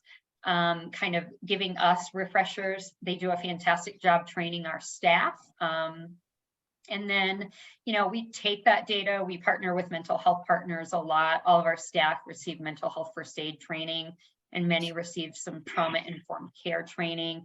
So having that, and Ruby's team through preschool as well. So we're serving those whole families. You know, looking at that, I think that's a critical thing right now. And we've really taken that head on, especially in our Longmont community, because we do have a lot of families that are in unstable housing, a lot of kids in foster care. So yeah, I know I'm kind of going around there, but yeah, the Hello Insights, we go back to that data almost constantly. Our team is looking at it, digging in a little bit more. And then again, just kind of comparing with some of the national averages and norms and getting some insight there. So it's been really great. We also collect data throughout the county that through our C partners, and Boulder County provides out around mental health needs right now. So we kind of can do some comparisons around what's happening a little more locally as well. Hey, Lisa. Yes. Yeah, what I can tell you also, Catherine, is that the Hello Insights data showed that the pop culture hero curriculum has statistical efficacy, in that each child learned 2 or more new social emotional learning skills through that program. And so it passed their litmus test as far as having, you know, significant results. We added in this year nutrition and exercise. And so a lot of the videos and things were changed out. We partnered with Kansas City Children's Hospital Group and changed many of the videos were redone, lesson plans being rewritten. So as we're going along, those get pushed into it. So we kind of had the big three. You have mental health, you have spirit, mind, body, which is what the YMCA's triangle is, spirit, mind, body. So we added those in, and then we'll be testing the nutrition and diet sections of it probably in the next year. But that it was piloted at 160 Ys across the country and got pretty significant good results. So we're happy. We're the only ones in the area able to use it. It's exclusively kind of licensed to us right now. I can also add it definitely impacts the culture and the climate for the program. A lot of our children, the Ys are a safe place. They come and they are happy. They are, we're using the phrase, how can you be a hero, not only here at the Y, but at your home and at your school and your community. And there's comments over and over again of how, not well behaved, but how the children are learning to manage their own behaviors and to self-regulate. And when the conflicts arise, instead of acting, when you don't have the words, sometimes, you can respond in a negative way, but giving them the tools, giving them the skills, giving them the safe space to communicate, and also the words. So we've seen an impact. Thank you. So I'm going to shift gears, Chris. Catherine's been looking at program level questions. As I explained to your staff, my job as staff is to look at, kind of the bigger agency, strategic level stuff. And, I know that you have been doing so much and working so hard on the YMCA of NOCO, your financial situation, your sustainability work. I'm just wondering how that is going, where you feel that the organization overall is heading. What are still some of the challenges, and what are some of the successes you've had in this huge amount of work that you've been doing? All right, so our success is that we're still here through COVID. We made it. Woo! And in all honesty, I think we were all a bit worried at the beginning of COVID. I wasn't sure if I'd have to sell a branch. I wasn't sure what was going to happen because the finances were so dire, and our board made a decision to stay open for emergency childcare. And we were losing $200,000 a month there for a while. So we burned through a lot of reserves and a lot of donations, and we really had to scramble. But we've come out actually pretty financially strong. We are still waiting for our ERTC money, but our cash position is as good as it's ever been, if not better. Our board, you guys always ask me about board makeup and diversity, and I have the info this year. So I have to tell you, because we've worked super hard on diversifying our board and committees. So we now meet or exceed the Boulder County Trends Report demographics in many areas, as our board and committees are much more diverse than the county is, which I think has been a big win for us as well. Our expansion, so we don't have all our eggs in just a couple of baskets, has been fairly significant in that we opened up a branch in Johnstown, and we're about to open up in Loveland. And we merged with the Cheyenne YMCA. So what that does is we haven't had to change our C-suite, like our admin staff. All those people are the same, but now we've been able to spread those costs across more operations. And so we've been able to put that money into the line staff. I think we're paying, Lisa, 20% more than we were 2 years ago for staffing. Yeah, we just talked about our 3 staff increases.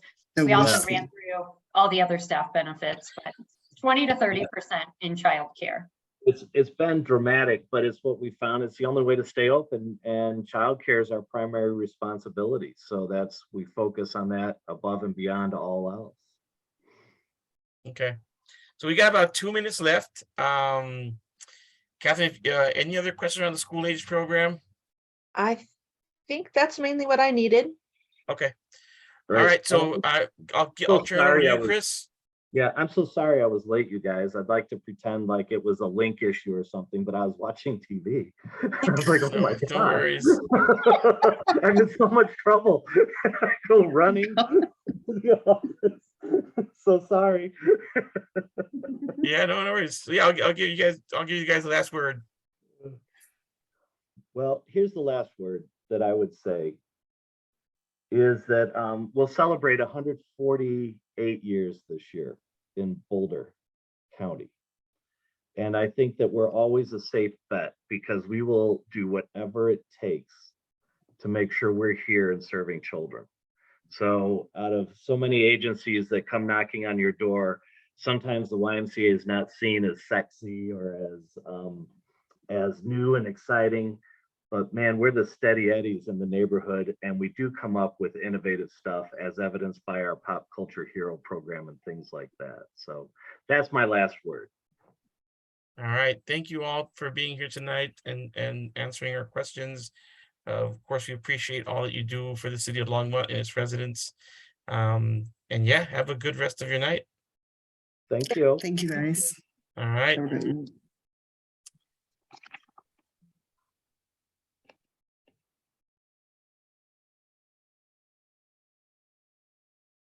The only one left. Bye. Bye. So Catherine, yeah, if October 31st, if you can get that before you head off to Japan and enjoy your time, that'd be great. And I'll see you Monday for Are you part of the, what is that? What is Monday? I forget. Bishop's. Okay. Yeah. Okay, that's great. I'll see you on Monday. Thank you for being here tonight and asking wonderful questions. It was a great conversations. Yeah, it was great. So have a good evening. Have a good evening. Thank you. Bye-bye. Bye.